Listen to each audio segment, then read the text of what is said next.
mimi amgetaka kijana, lakini sababu mimi alikuwa amefanyiwa scan akabata mimi atabata msijana na ningetaka kijana, wewe kanimwambia hakuna problem, wewe ataorganize.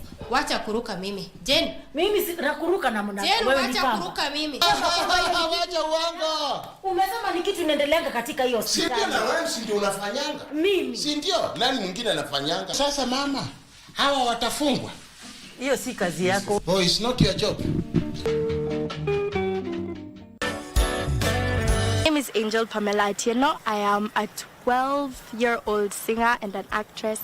I also play basketball and chess. I'm looking up to acting with really famous actresses like Lupita Nyong'o. So, you can imagine my surprise when I went shopping for a book and I found a book. I Love You This Much. She sees cheese, she sees cheese, she sees cheese.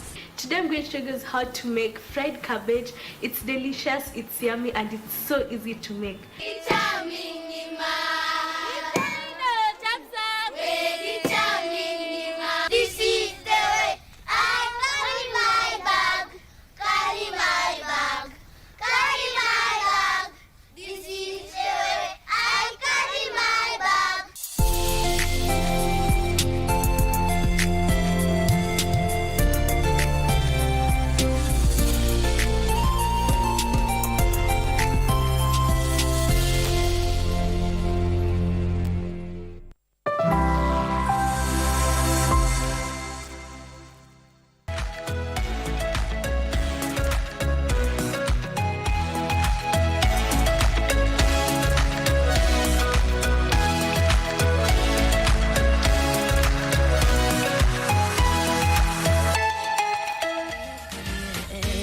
Si lazima nijue unachoniwazia mie, si lazima nijue njia zako, hakika mambo yako sambamba, mipango yako sawa, njia zako hakika mambo yako sambamba, mipango yako sawa.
And that is Gloria Muliro with such a beautiful song. Good morning, and how are you doing? It is the last day of October 2024. Can you imagine that? Like, we are done with October now. Tomorrow we get to the 1st of November, just 2 months to end the year, and I hope that the 2 months will work well for you. My name is Vivian Degwa, and I am glad that you have chosen us to start off your morning. Today being a Thursday, of course, you know, it is Entertainment Thursday, and I have Marine Studio with me, as well as Unique, that DJ. Unique, good morning. Good morning. Waje? Niko fiti kabisa. Oktoba imekuishia vipi? Imekuwa poa. Events like zimekuwa a lot. Tunashukuru God. So before we continue, niko na salamu zako, by the way. Oh, who said hi to me? I was in Kitui on it was on Saturday. Yeah, nikaambia enda usalimie, make sure umesalimia Vivian. So salamu zako wamepata?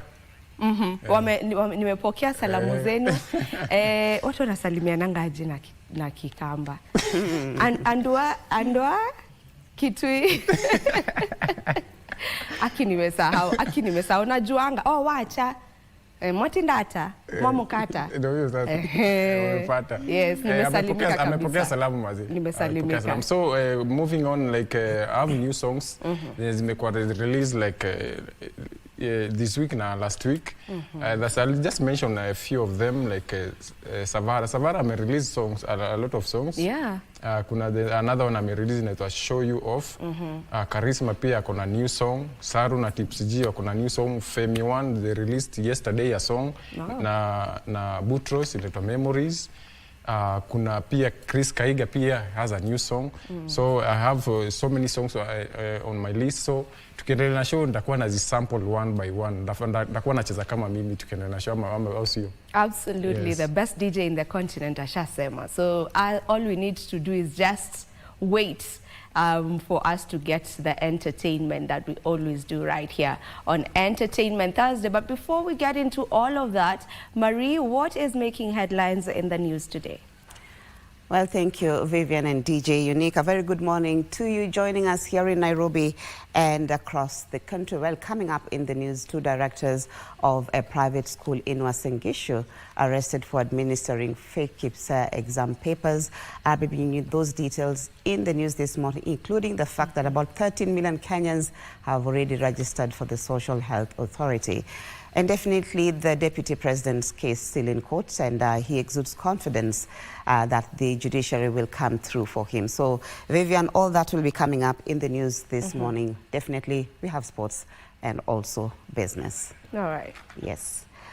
So we want to actually begin right there with, education matters, where 2 directors of Silver Bells Academy, that is in Uasin Gishu County, have been arrested for administering fake Kenya Primary School education assessment KPSEA examinations to 23 candidates. The 2, a woman and her son, were arrested after security and education officials stormed the facility where the unsuspecting pupils were undertaking the examination. Let's get more with Kahiro. A state of confusion has engulfed parents and pupils of the Silver Bells Academy in Uasin Gishu County after it emerged that 23 candidates wrote fake Kenya Primary School Education Assessment KPSEA examinations. Wakati kwa tukifunga container, kuna mzazi mmoja alikuja kuripoti kuwa ameona vitu tofauti zikifanyika katika shule yake. Watoto wanachelewa kufanya mtihani na nadhani kuna vitu zinafanyika.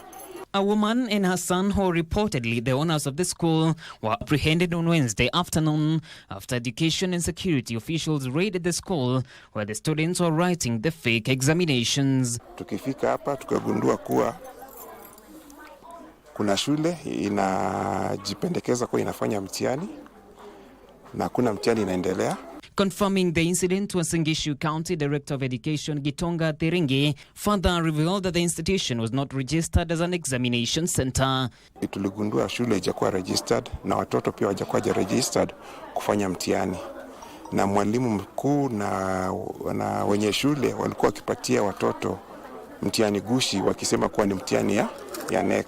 Subsequently, Gitonga has ordered an immediate crackdown on schools in the region to eradicate masqueraders in the education sector. From now, we are going to ensure that this center is permanently closed as we do placement of other learners to our public schools. The fate of the 23 children now hangs in the balance as the authorities work to assess the implications of the incident on their academic journey. We are consulting with our NEC officers who are on the ground so that we can advise the parents accordingly. To matters health now, where the government has dropped the requirement for upfront payment for unemployed patients visiting hospitals under SHA. Medical Services Principal Secretary, that is Harry Kimutai, says the decision will allow for smoother implementation.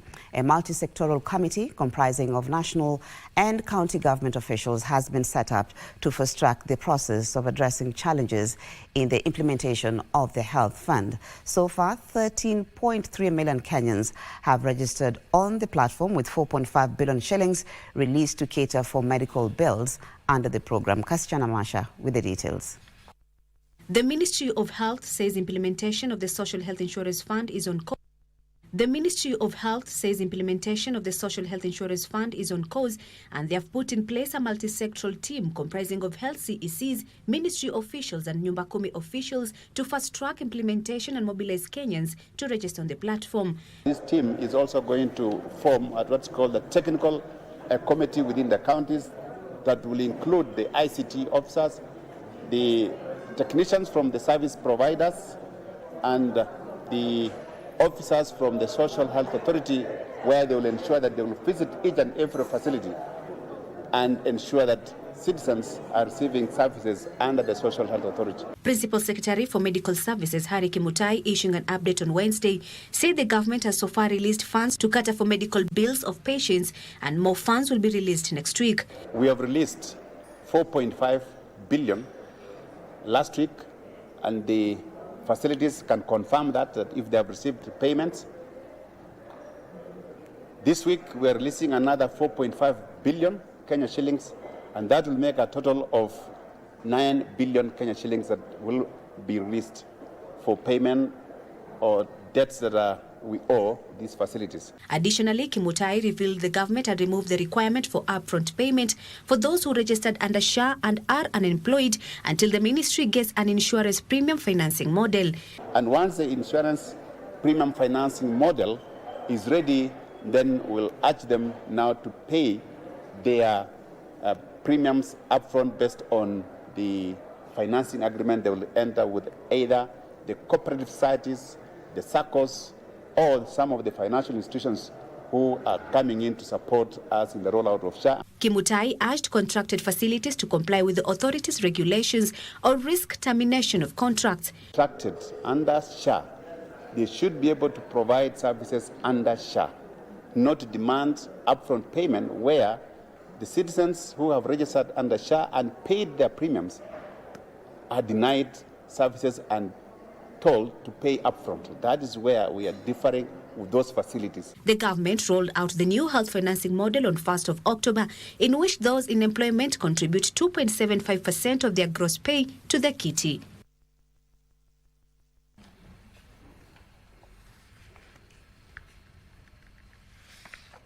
Thank you, Kasichana Masha. Now, impeached Deputy President Rigathi Gachagua has expressed his confidence in the judiciary regarding his impeachment case before the court of law. Speaking after attending a burial ceremony in Limuru, Gachagua exuded confidence in the legal system to uphold justice in his appeal contesting his dismissal from office. He, at the same time, urged Kenyans to remain peaceful irrespective of the outcome of the case. We have faith that our judiciary will protect and uphold the Constitution of Kenya and will exercise fairness and give justice to Rigathi Gachagua and his supporters. That is our prayer. But I want to ask for peace, more so to my people of the Mount Kenya region. Please remain peaceful. Love one another. Stay well with all other regions and communities. They have not wronged us. They are our friends. Kenya is bigger than all of us. And we don't have another Kenya. We only have one Kenya. And I want to say, irrespective of what will happen, the outcome of the court process, let our people remain peaceful and build our country. A time will come for us to speak.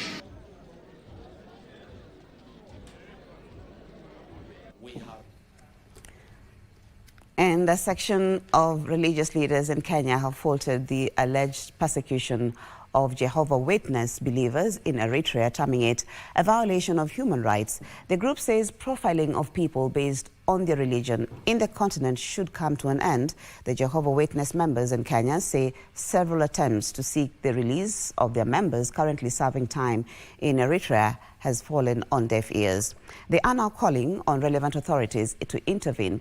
The government of Eritrea stripped Jehovah's Witness of their civil and political rights in 1994 after their refusal to engage in voting and military service. Members of all ages have been arrested for participating in religious meetings. That our religious community continues to endure such egregious violations of their human rights. And the persecution does not just affect Jehovah's Witnesses. On the situation of human rights in Eritrea, whose extensive reports have confirmed the ongoing relentless persecution and violation of the human rights. Moving on, President William Ruto has announced that the government will consider a request from the Hindu community to officially recognize Diwali as a national holiday. Speaking at the first ever Diwali celebrations held at the State House, Nairobi, President Ruto committed to addressing their request through the appropriate channels ahead of next year's festivities.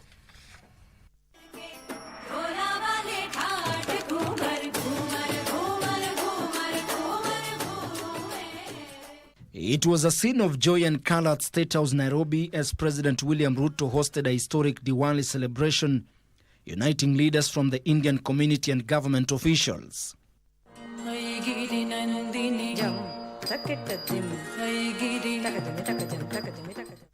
President Ruto says the moment to highlight the importance of inclusivity and cultural diversity in Kenya.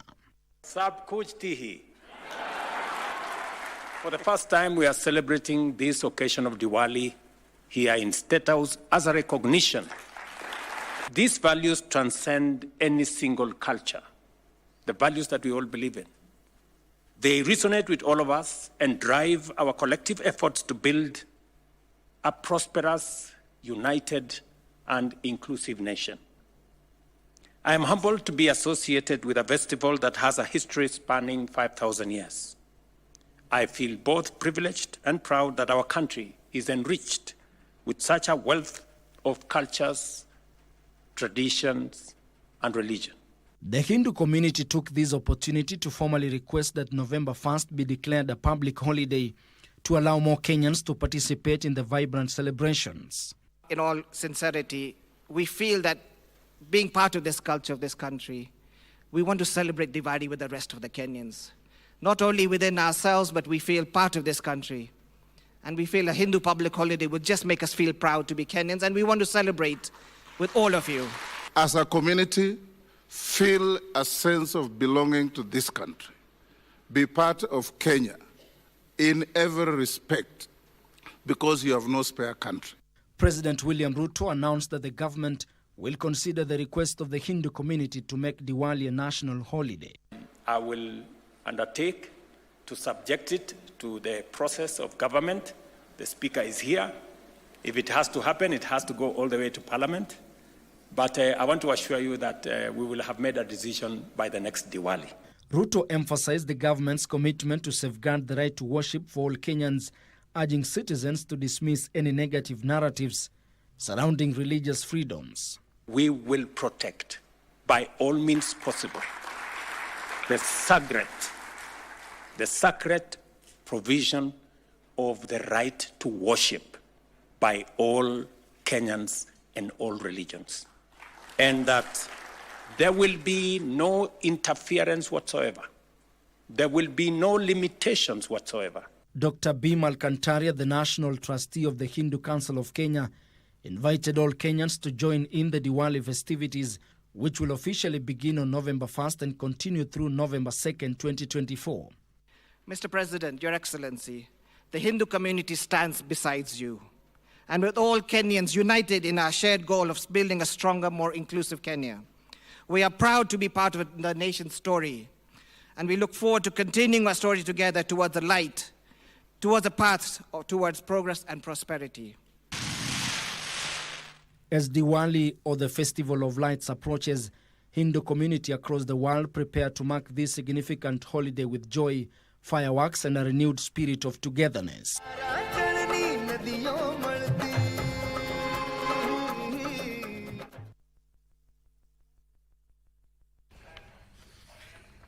Thank you, Ben Chumba, for that report. Let's look at Crime Watch, where a second suspect has been arrested in connection with the murder of Willis Ayeko, the Wells Fargo Human Resource Manager.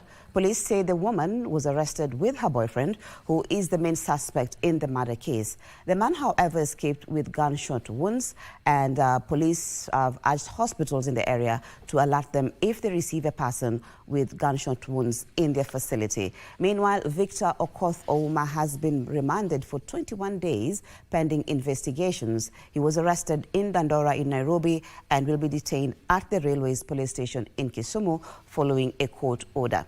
Ouma was allegedly caught with the late Ayeko's firearm. A woman who is the second suspect in the murder of Wells Fargo Human Resource Manager Willis Ayeko has been arrested in Siaya. The woman was arrested in company of her boyfriend. The man, who is said to be her boyfriend and the main suspect in the case, escaped with gunshot wounds following an exchange of fire in Wagai, Game constituency. This comes as a 25-year-old Victor Okoth Ouma, one of the suspects in the murder, is remanded for 21 days to allow the police to complete investigations. This is after the prosecution convinced the court to deny him bail. Due to the nature of the offense and how it was committed, the deceased family, friends and community are angry, and they may harm the respondent if he is released. Meanwhile, in Narok County, police have arrested a murder suspect allegedly captured on CCTV footage in Narok town a few weeks ago. Leo tuna furaha ya kujulisha kukamatwa kwa mshukiwa mkuu wa mauaji ambayo yanafanyika hapa Narok. Narok County Police Commander Rico Ngare said the suspect, nicknamed as Lolunga, has been on the police radar for a month and is also linked to other murder cases. Wako wengi hawa Ololunga. Wawili tayari wako jela. Huyu sasa tumemshika na bado kuna wakaribu 4. Wote wanajiita hili jina la utani Ololunga. In Kisumu County, security agents arrested 12 suspects and recovered 26 phones and 22 motorbikes suspected to be used by criminal elements posing as boda-boda operators. This comes as security officers beef up security in the region. Na naomba wananchi, kama simu yako imeibiwa kuanzia mwezi wa 8, mwezi wa 9 na mwezi wa 10. Simu ziko Kondele mingi, ziko Kondele hapa Central, Kondele na Central. Simu mingi sana. Kuja tu identify yako, lete tu ile ka box ambayo iko na EMI na nini. Utaonyeshwa simu yako, na wale watu ambao tumeshika nao tutakuwa na nguvu ya kuwapeleka kotini vizuri.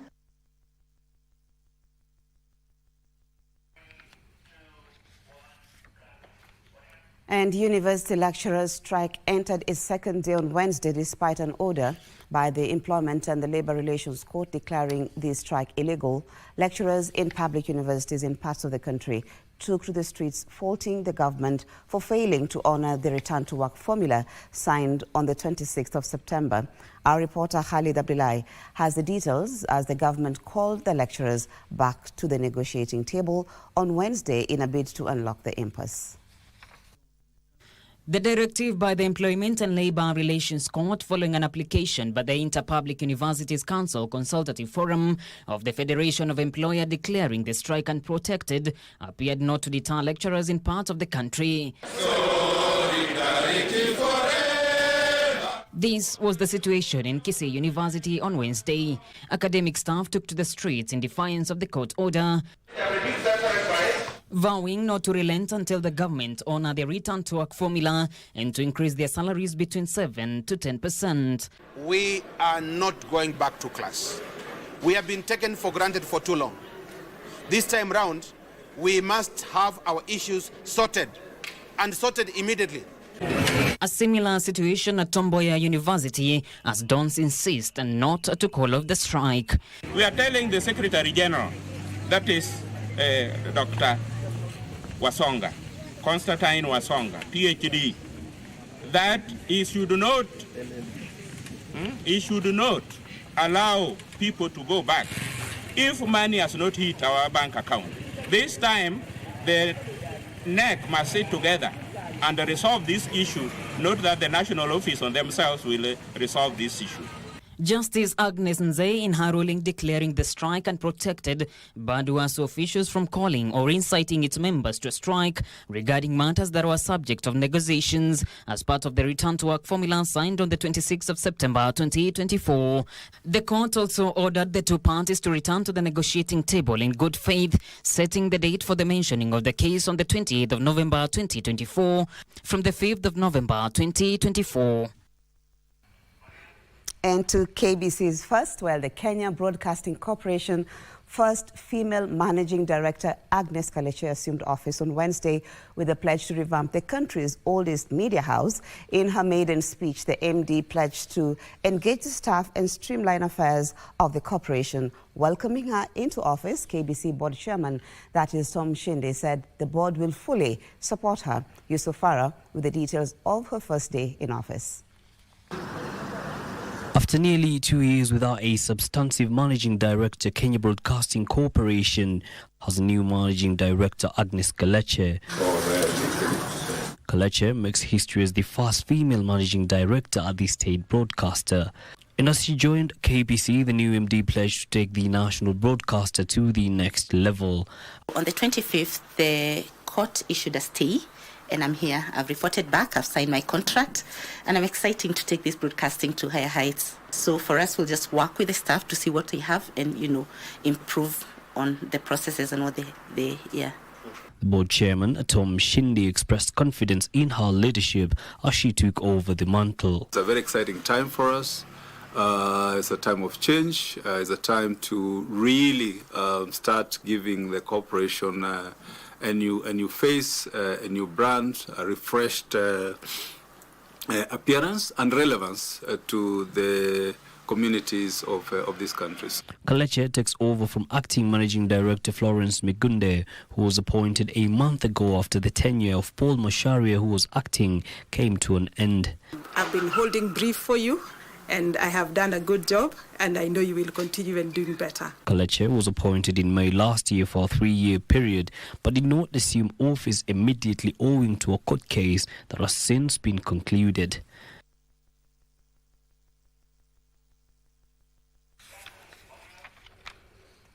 And it's congratulations to our new MD, that is Agnes Kaleche, and we say karibu sana. Let's look at business, where innovators should patent their prototypes before commercializing them to avoid being duped. Institutions of Engineers of Kenya Second Vice President, Engineer Christine Ogut, says this is the main hindrance to adoption of local technologies and that it also robs innovators of their livelihoods. Speaking at the ongoing IEK convention, Engineer Ogut challenged engineers to partner with learning institutions and set up incubation centers. Commercializing, we have no system that is in place whereby the young people can be able now to push the idea forward to commercialize the idea that they have. Investors would like to give support to these young people, and therefore they need to go out all the way and ensure that they actually are able to sell what they have come up with. But before they do that, they need to ensure that their product is properly patented and to ensure that nobody can steal their ideas. Kenya cannot be developed by foreigners. Kenya can only be developed by Kenyans. And unless we grow this database, we grow the training of our members, we make our training to an international standard. We shall not be able to get there. Cognition of our members is going to be enhanced once the Engineers Board of Kenya is able to accede to the Washington Accord. Engineers, just like doctors, do a lot of important work, and therefore they need to be recognized. And therefore this is something that will be followed up, just like the CS says. We are going to follow it up and ensure that it is done.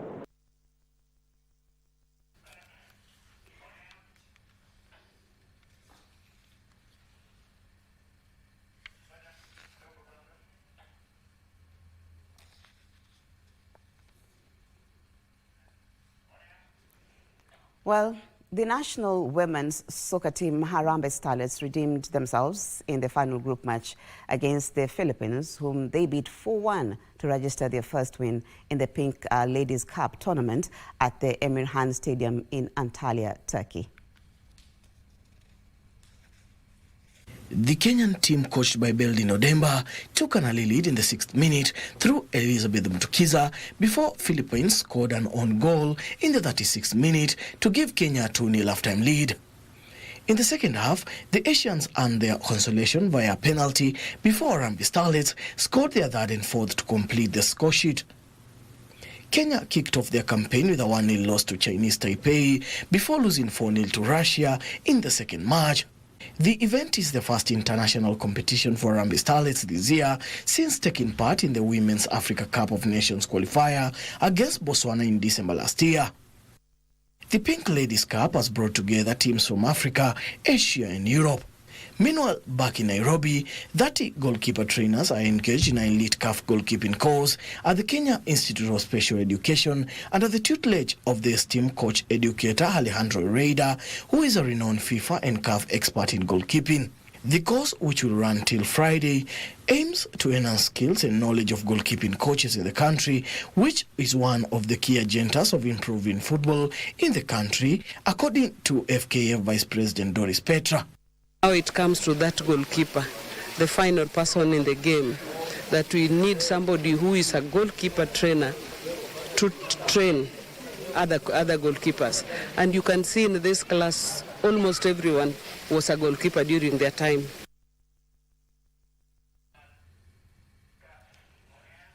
Well, that story by Dan Mwenda brings us to the end of the news this morning. Thank you so much for your time and for your company. Remember, it's Entertainment Thursday. That means, Vivian and DJ Unique are on standby to take you through the rest of the program. So stay with us if you can. My name is Marie Yambo.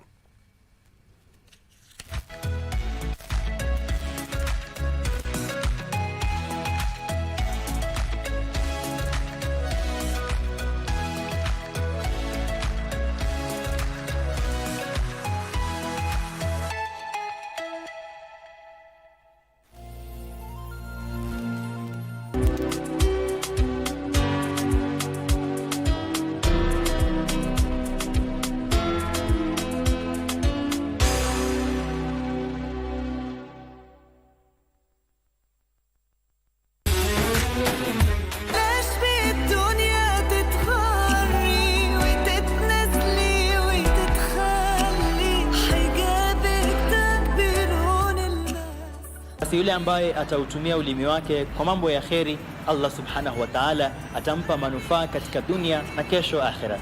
Mwenye kusoma Ayatul Kursi kila baada ya swala ambapo kwamba ni ya faradhi, hakuna kinachomzuia yeye kuingia janna isipokuwa kifo.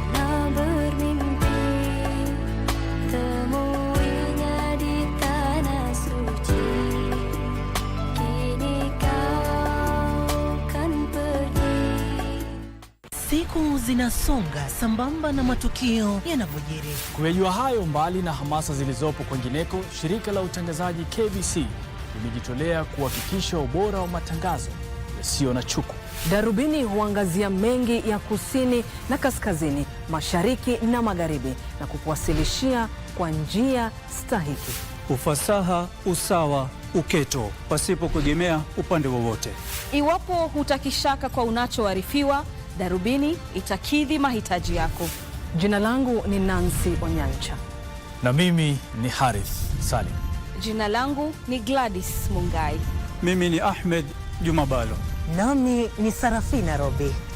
KBC, angazo la Wakenya.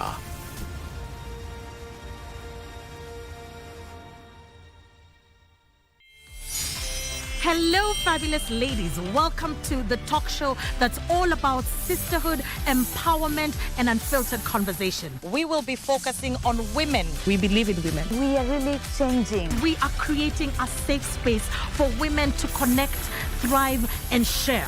Just because you're a woman on a bike, you're labeled in a certain way. It's not just a talk show, it's a movement. When they are standing, we need to stand out. From heartwarming tales to hilarious adventures. They could ask me, Catherine, Why are you learning?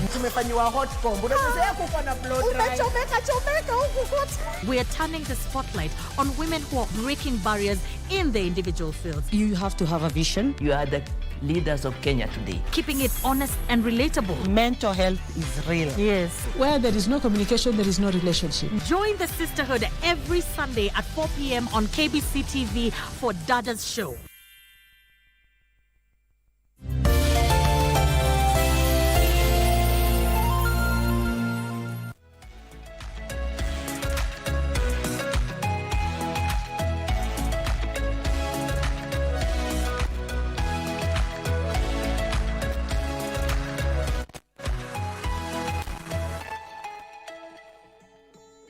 Since I've gotten older, I've realized we all care about things that don't really matter. We're just told it does, and now we're all trying to keep our heads above the water. But what if we don't wanna? If there's something you wanna do, just do it. Don't let your head stop your heart from moving. If there's someone you wanna talk to him. Who knows who we'd be if we just live more and love more. We all just need to live more and love more. When we're not here anymore, it all comes down to who we were and what we stood for, not what we had and not where we lived. So when we're told it does, maybe then we'll see we don't just have to keep our heads above the water. Not if we don't wanna. If there's something you wanna do, just do it. Don't let your head stop your heart from moving. If there's someone you wanna talk to, who knows who we'd be if we just live more and love more. We all just need to live more and love more. So hug your kids, tell them you love them, have some heart, but make sure it's open. Take that risk, cause time gets stolen. Maybe speak less and listen more. Cause life's too short, you only have one. It might sound cliche, but your life can start when you choose it to. When you choose it to. Cause if there's something you wanna do, just do it. Don't let your head stop your heart from moving. If there's someone you wanna talk to, who knows who we'd be if we just live more and love more. Who knows who we'd be if we just live more and love more. Who knows who we'd be if we just live more and love more. Who knows who we'd be if we just. Nazletanga vile unataka nizibring. The medium governor wa Shin City. While you been gossiping, I've been busy. Network iko high class out ya Kindiki. Mashozi ko packed, twezi susu no didi.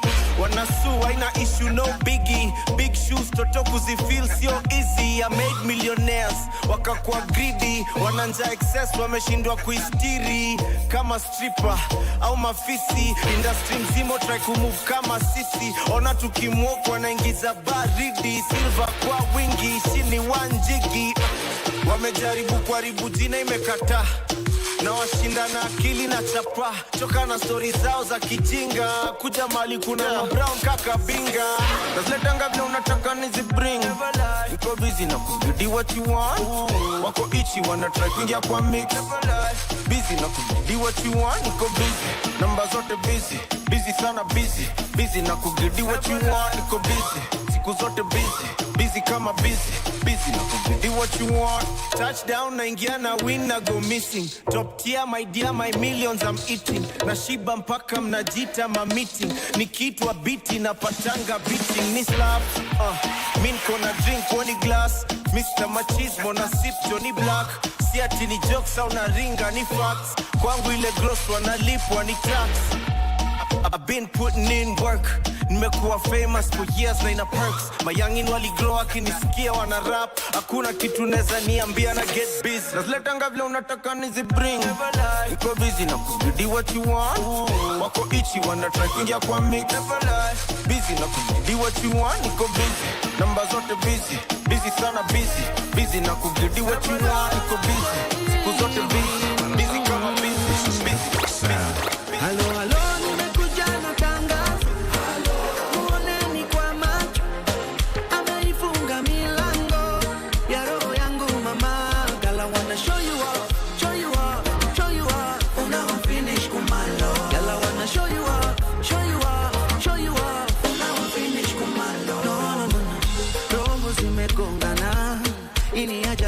mapenzi, si tulishapendana, ananienzi na muenzi, alivyoumbika mashallah, katoto kenyota yani star, kanaleta mwangaza, sitaki kupoteza magita, wacha niringie dunia. Halo halo, nimekuja na tangazo, muoneni kwa macho, ameifunga milango ya roho yangu mama. Girl, I wanna show you up, show you up, show you up, unawa finish kumalo. Girl, I wanna show you up, show you up, show you up, unawa finish kumalo.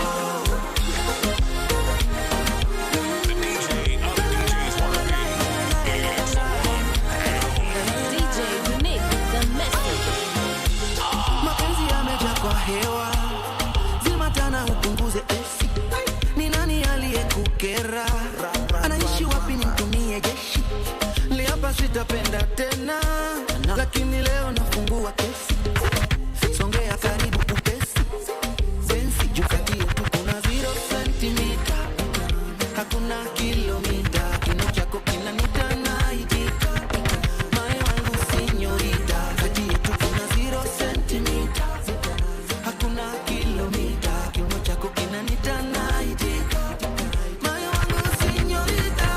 Halo halo, nimekuja na tangazo, muoneni kwa macho, ameifunga milango ya roho yangu mama. Girl, I wanna show you up, show you up, show you up, unawa finish kumalo. Girl, I wanna show you up, show you up, show you up. Nothing with my eyes never see, but now God over everything. So many things with life don't teach me, and I still let you. Every morning when I wake up, I'm on I told you thank God. He did bless me even when I know the try. When I know the try. Again I take I won't run around for me. Again I wake up be roll run. Oh solo booga won't run around for me. Again I can't wear won't run. Again I take I won't run around for me. Again I wake up be roll run. Oh solo booga won't run around for me. Again I can't wear won't run. Wonder. Again me God they bless me like this. Again I wake up be wonder. Again I wonder your Lord to set me free. Wonder. Again me God they bless me like this. Again I wake up be wonder. Again I Cheza doba vile metubamba kubamba ni dobe nafanya unakatika tu sana ni dobe nafanya unatekewa magyala ni dobe nafanya unakatiwa haraka ni doba vile metubamba kubamba ni doba vile metubamba tu sana ni noma vile metubamba kubamba ni noma vile metubamba tu sana. Cheza hiyo doba kikitingiza topa mogoka inanionyesha leo nishuke na kamoja dunda lafu okota legeza potatokwa si tumezoza tangu enzi zaki watu washikane wawili witaleta mbili lazima stawaka so nimejipini mazigizigi stingonza kidead so nacheza na kiwiliwili nishatepa kebin moshi meja kwa watu washikane wawili witaleta mbili lazima stawaka so nimejipini mazigizigi stingonza kidead so nacheza na kiwiliwili nishatepa kebin moshi meja kwa wengi Cheza doba vile metubamba kubamba ni dobe nafanya unakatika tu sana ni dobe nafanya unatekewa magyala ni dobe nafanya unakatiwa haraka ni doba vile metubamba kubamba ni doba vile metubamba tu sana ni noma vile metubamba kubamba ni tubamba tu sana ni noma vile nanifanya kuchana ni gati na maji pale za betagzin na madani ila lafu steki moja ya yasin huwezi kumpea gode zetu tuna shipi ni dobe nafanya madenge wataitana kuzoza tumetoka east mpaka London na songo kibonda kwa bloko shani hona misinanga chills unapima na mabili ati unalipa bills mina mpeleka tu east after this kila weekend tuko westing ni madrinks na mashampin kama Mr. Rick Ross ni kamba ya Rosa Kinga home ni pro mchezo gani. Thank you for staying with us. This is Good Morning Kenya, and it is Entertainment Thursday. But before we get deeply into our entertainment segment, we have a live interview from Mombasa, whereby Regina Manyara is there and has been there throughout the entire week for the Institute of Engineers of Kenya convention. That is their 31st convention that is happening in Mombasa. As you can see on the screen, Regina is right there. Regina, how are you? How is Mombasa? And take it away. Shukran, and we quickly cross over to Shanzu, where we are in Mombasa County. This is a 31st IEK International Convention that is happening right here, and the theme for this year is all around the moves that the country is making towards, job creation. So the theme is industrialization for economic transformation and employment creation. I'm Regina Manyara, and today I am joined by the first and the second Vice Presidents of the Institution of Engineers of Kenya. Yes, that's a first. 2 Vice Presidents, very well gender balanced. And let me start off with introducing my first, the first Vice President IEK. That is Engineer Harrison Keter. Karibu sana. Thank you very much for your time. And the lady in the room, that is the second Vice President IEK, Engineer Christine Ogut. Thank you very much for your time. We find ourselves here at the crux when the country is looking at dealing with the vice that is unemployment. And we have the theme that we need to industrialize, transform industrialization, and create jobs. This is day 3. Give us a quick summary of how it has been and what are the probable outcomes in line with this year's convention. Let's start off with you, Engineer Keter. Thank you, Regina, for having me. I'm indeed excited to be in the coastal city of Mombasa for the 31st convention of the Institution of Engineers of Kenya. The theme has been crafted very carefully: industrialization for economic transformation and employment creation. We all appreciate the situation we are in, that is that of dire unemployment of our young people. And the engineers of Kenya want to contribute in the discussion and in solution provision. So they want to very quickly and successfully, we had the Women Engineer Summit and the Future Leaders Summit. Basically, in these summits, we are getting first-hand information and experiences, and also innovative solutions and proposals from the women engineers themselves and the future leaders, who are basically our young engineers. And yes, a lot of innovative solutions and proposals for business and entrepreneurship came up, were proposed by both teams. And day 2 was actually the official opening. And we were joined by the CS for Roads and Infrastructure, Honorable Davis Chirchir.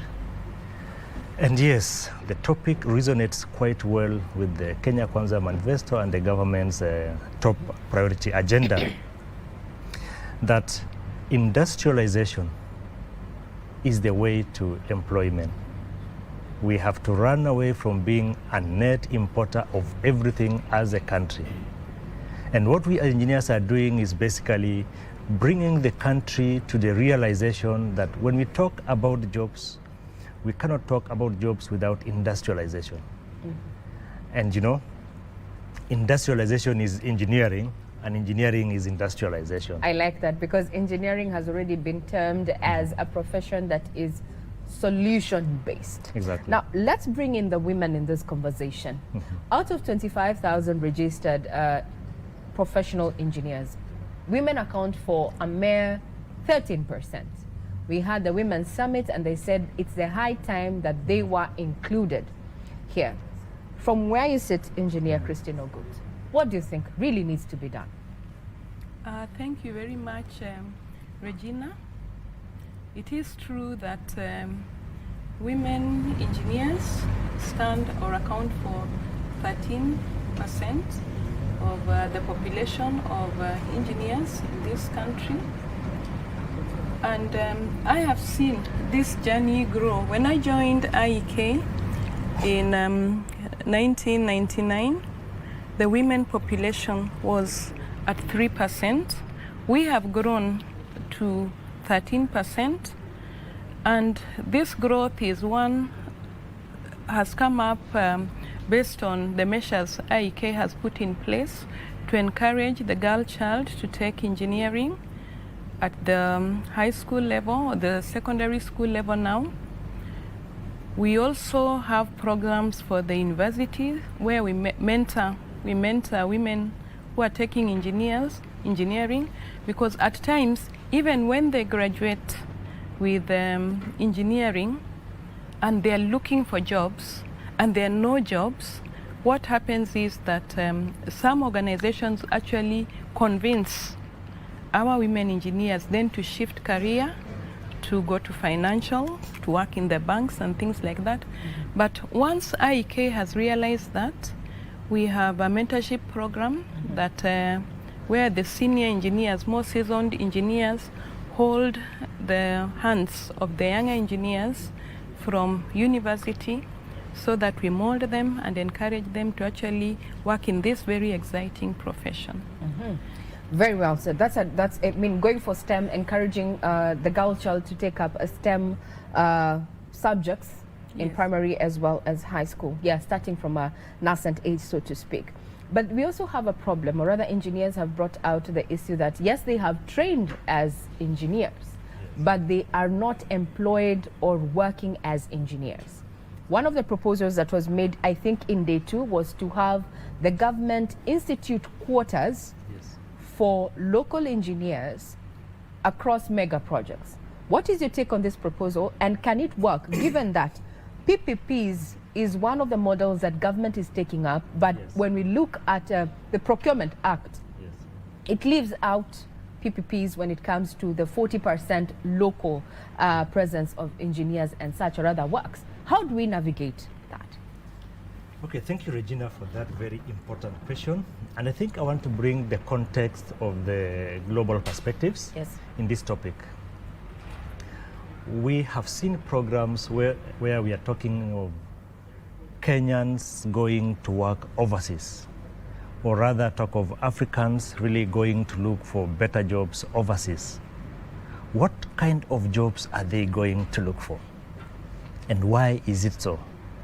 I've had the privilege to travel to a few countries, and what is so clear is that countries will only import people to work in fields where they have less of their people who can work in those areas. And in most cases, they spare the top expertise jobs for their own.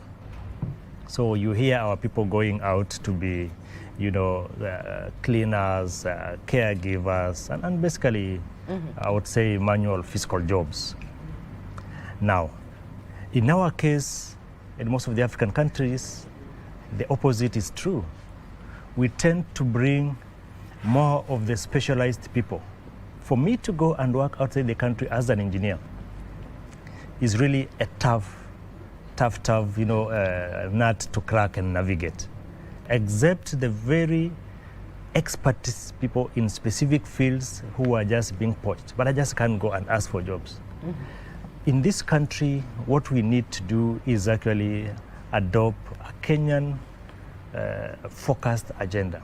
Let us first focus on utilizing all the local experts that we have before we can bring in everyone else. Now, the PPP model, which is being fronted by government, and not just Kenya, this is really something that is happening all over the world.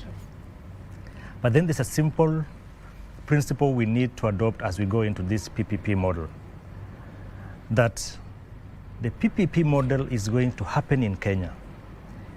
And at the end of the day, in as much as the private investors are bringing in financial resources into Kenya, eventually they are going to reap some profits out of it. Otherwise, they will not be coming.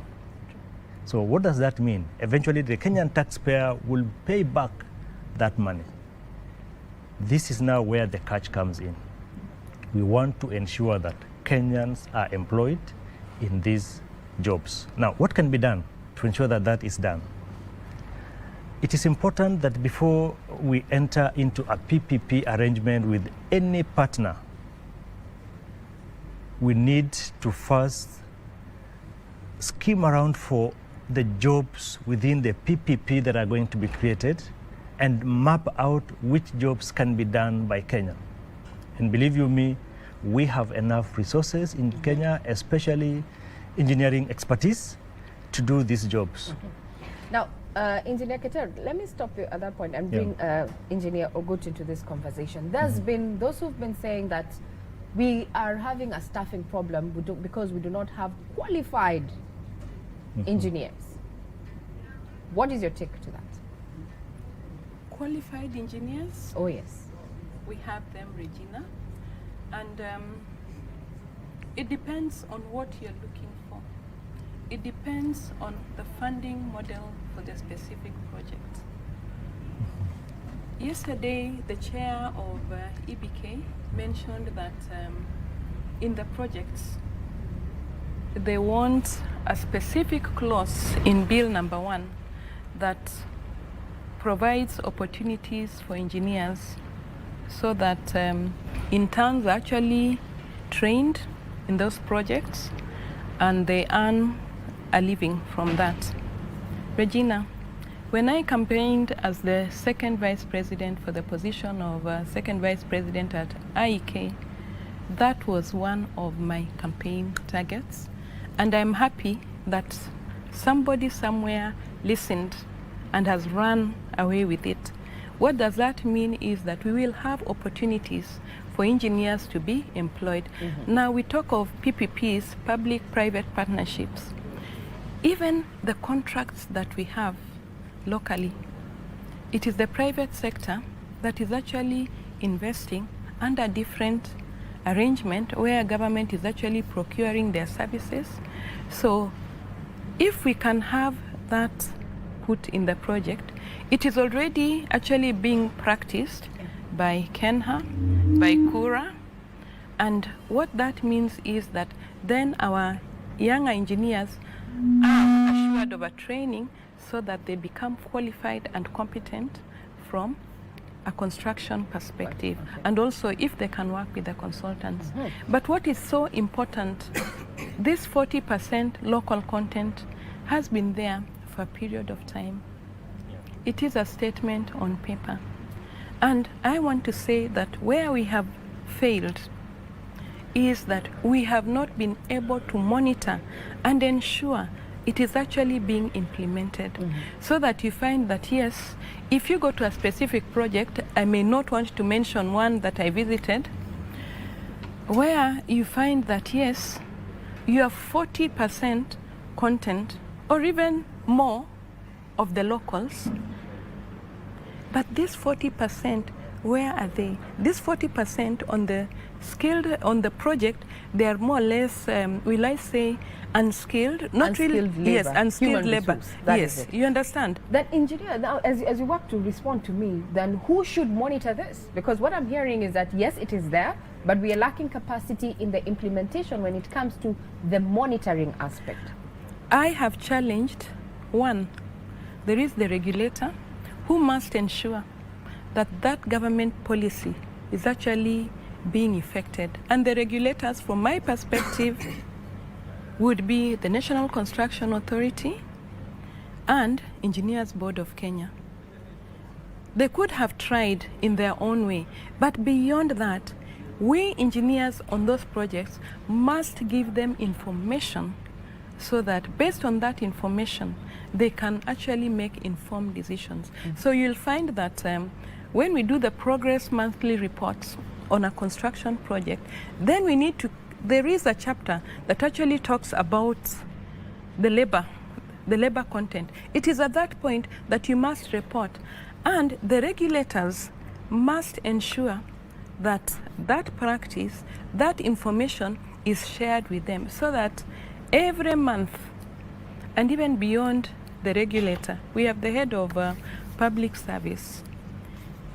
Up there, he needs to ensure that for all projects that we are reporting on, that 40% content is actually reported on.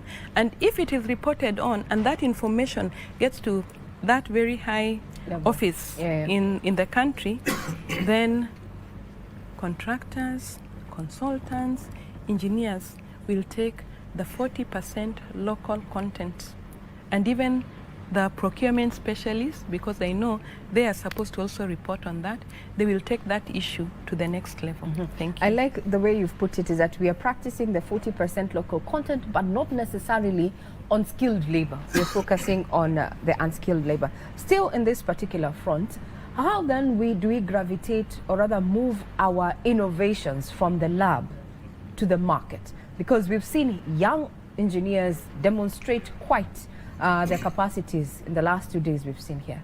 How are we helping them get those innovations to the market, the challenge of commercialization? Engineer Keter. Yeah, thank you, Regina. Maybe before that, I want to add something small on the question of how do we do it? Okay. Because I have some experience where I come from, and I work in the energy sector. I work for KenGen. And a few years when we had, in the 90s, when we had serious droughts and we had a lot of power rationing, KenGen management and the government, actually with the support of the government, thought of alternative ways of getting secure and reliable energy. And the idea of geothermal, which has been in our country for a long time, came up. Then there's the aspect of exploration and drilling. In those days, during those days, a lot of that work was being done by foreign expatriates from, China, the US, Italy, New Zealand, and the other places.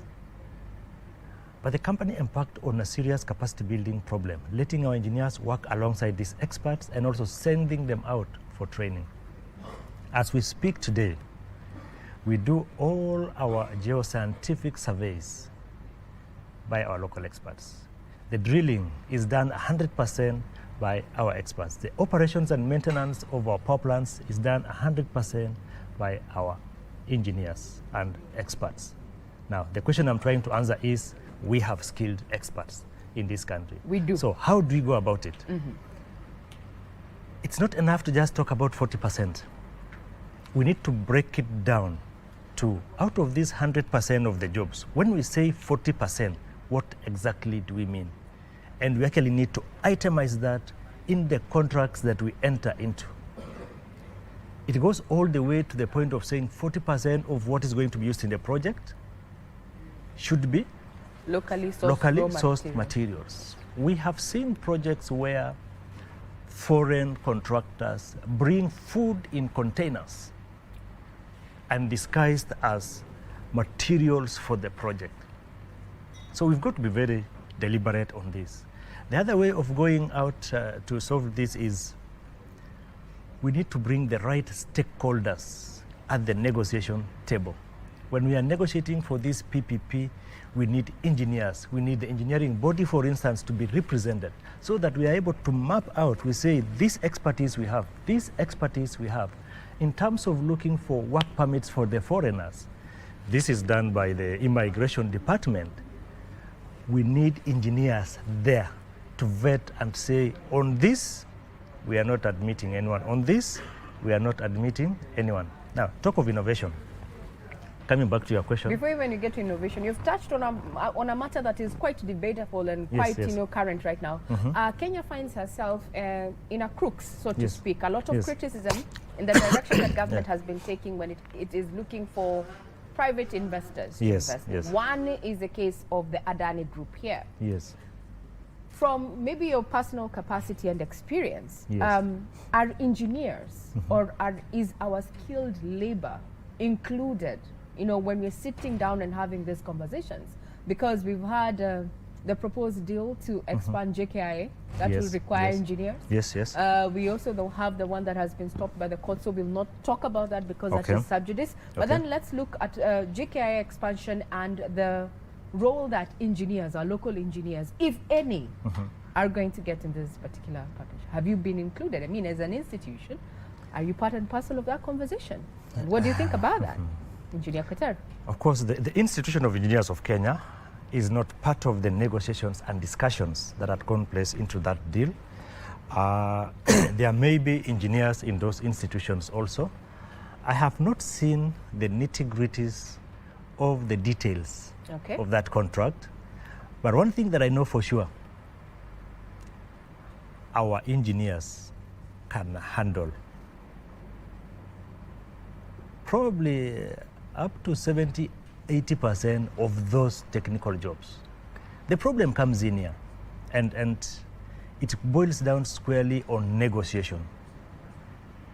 Any investor, any country will have the interests of their people at heart.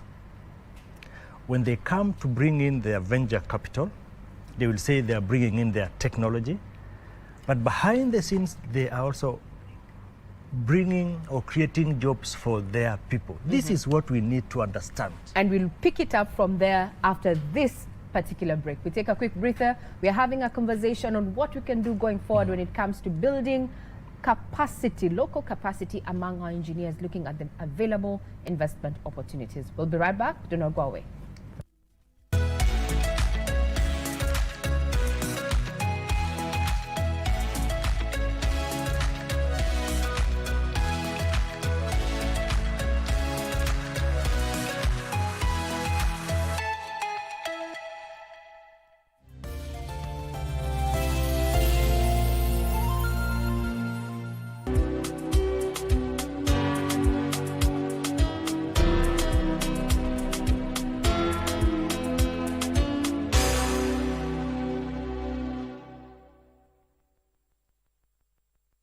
Say bye-bye to FOMO, the fear of missing out, by downloading the KBC Online app that gives you access to everything you love. Get the latest news, sports, music, entertainment news, live TV, live radio, and so much more at the palm of your hands. To get the app, simply search KBC Mobile Digital app in your Google Play or App Store and download the app. Catch what you want, anytime, anywhere. Stay connected. Stay ahead with KBC Mobile Digital app.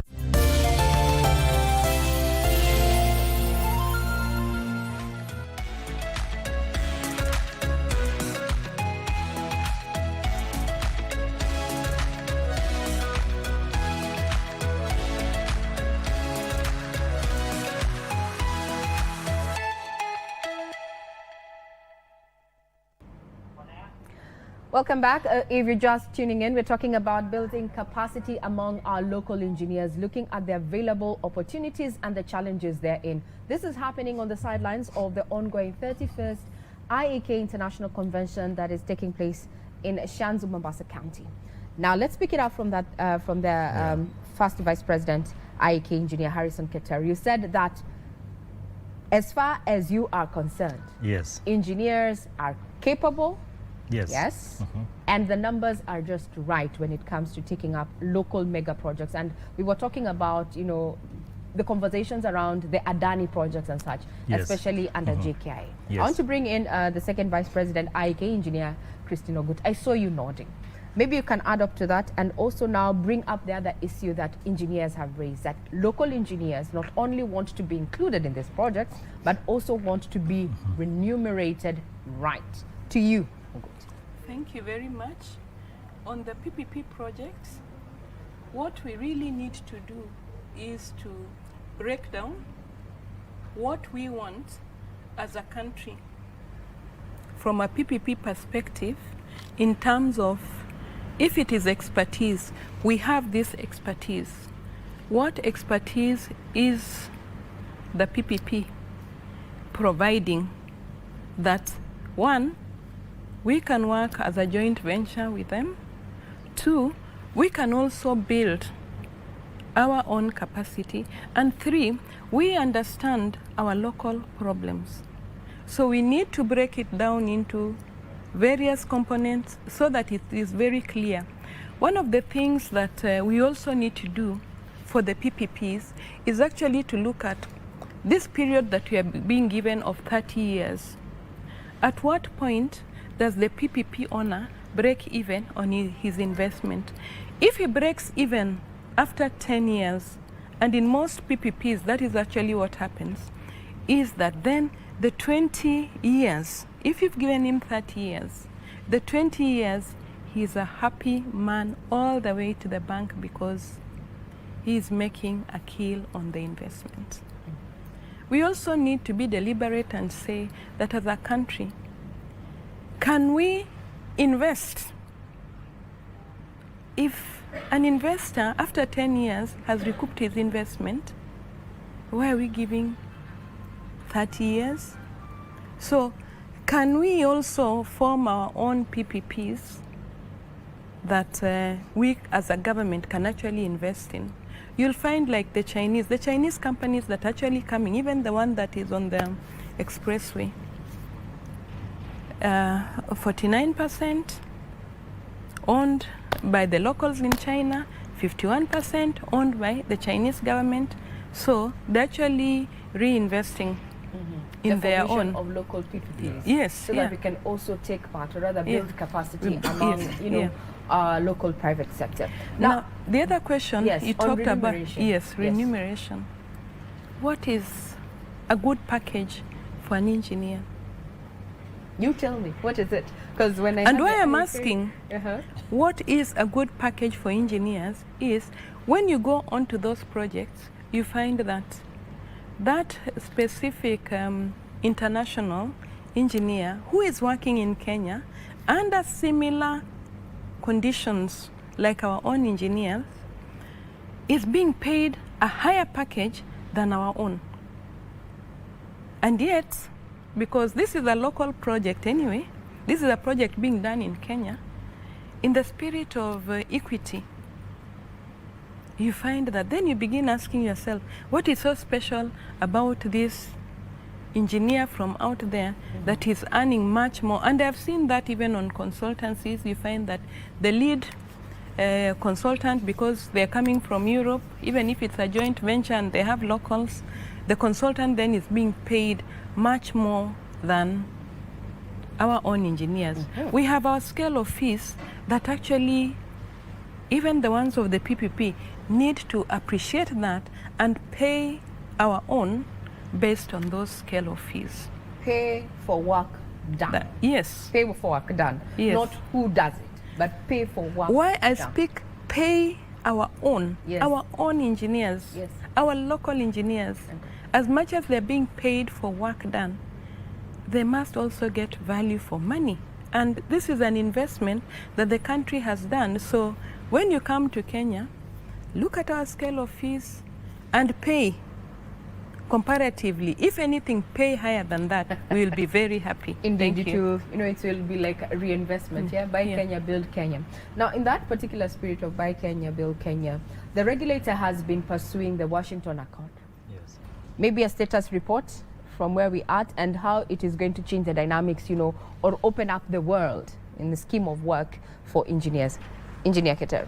Okay, thank you, Regina. On the Washington Accord, the regulator is really making quite some progress. We are looking at attaining interim accreditation by June 2025.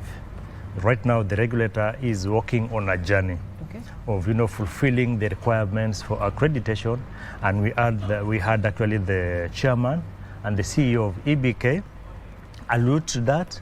We also had our Nigerian brothers who already got theirs last year, so they are supporting Kenya and working with us. So we have countries working with us on that journey. And what I want to say is that this just demonstrates that Kenyan experts meet the requirements for international standards. That is the bottom line.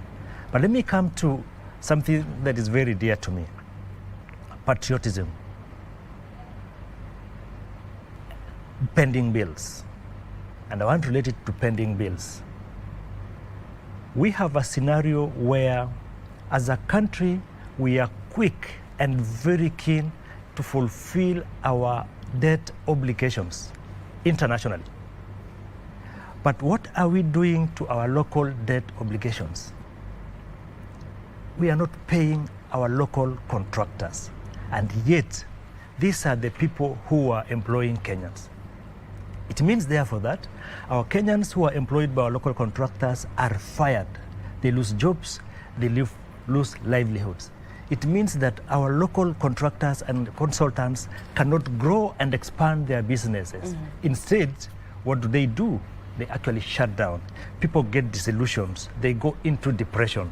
This is a passionate appeal I want to make to government, that if the government really loves her people, they have to clear this business of pending bills. I would rather we stop investing on any new infrastructure project and sort out the pending bills.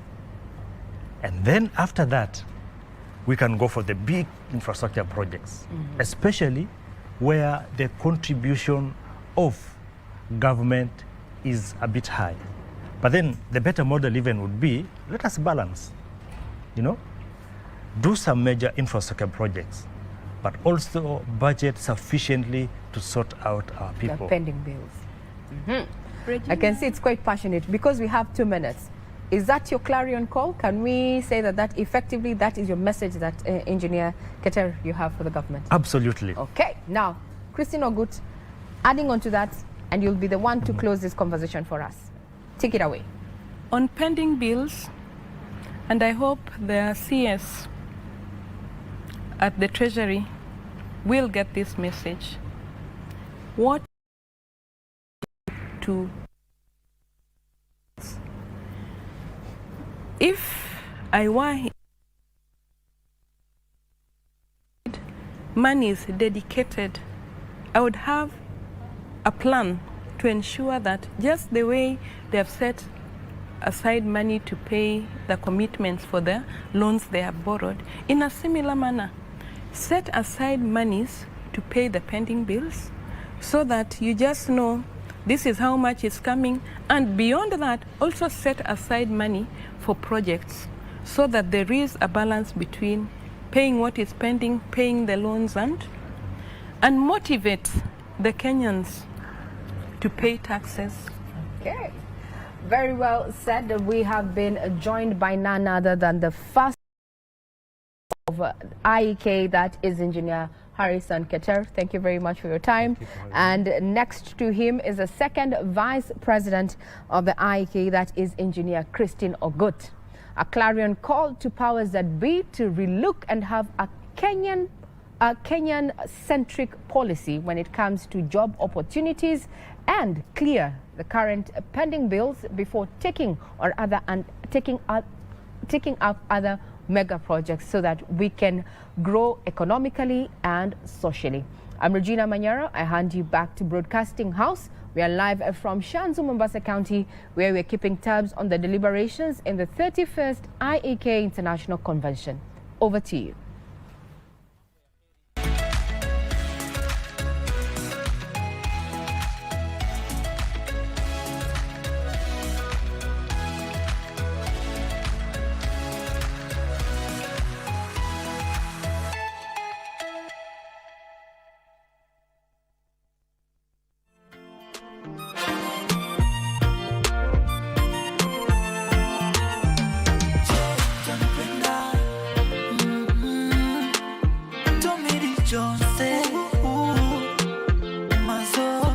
Maswali mengi kichwani najiuliza, hadi nakosa amani, moyo unanidunda.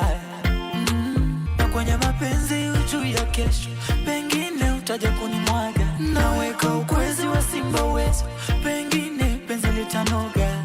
Mana mapenzi Kenya, tena bala yanatafarani.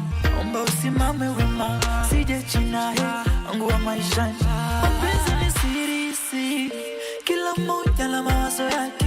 Usinikatiliti, ukajaondoka moyo unichajuliza. Je, utanipenda siku nikiwa sina? Je, utanipenda utalinda heshima? Je, utanipenda ama penzi litachina? Je, utanipenda utalinda heshima?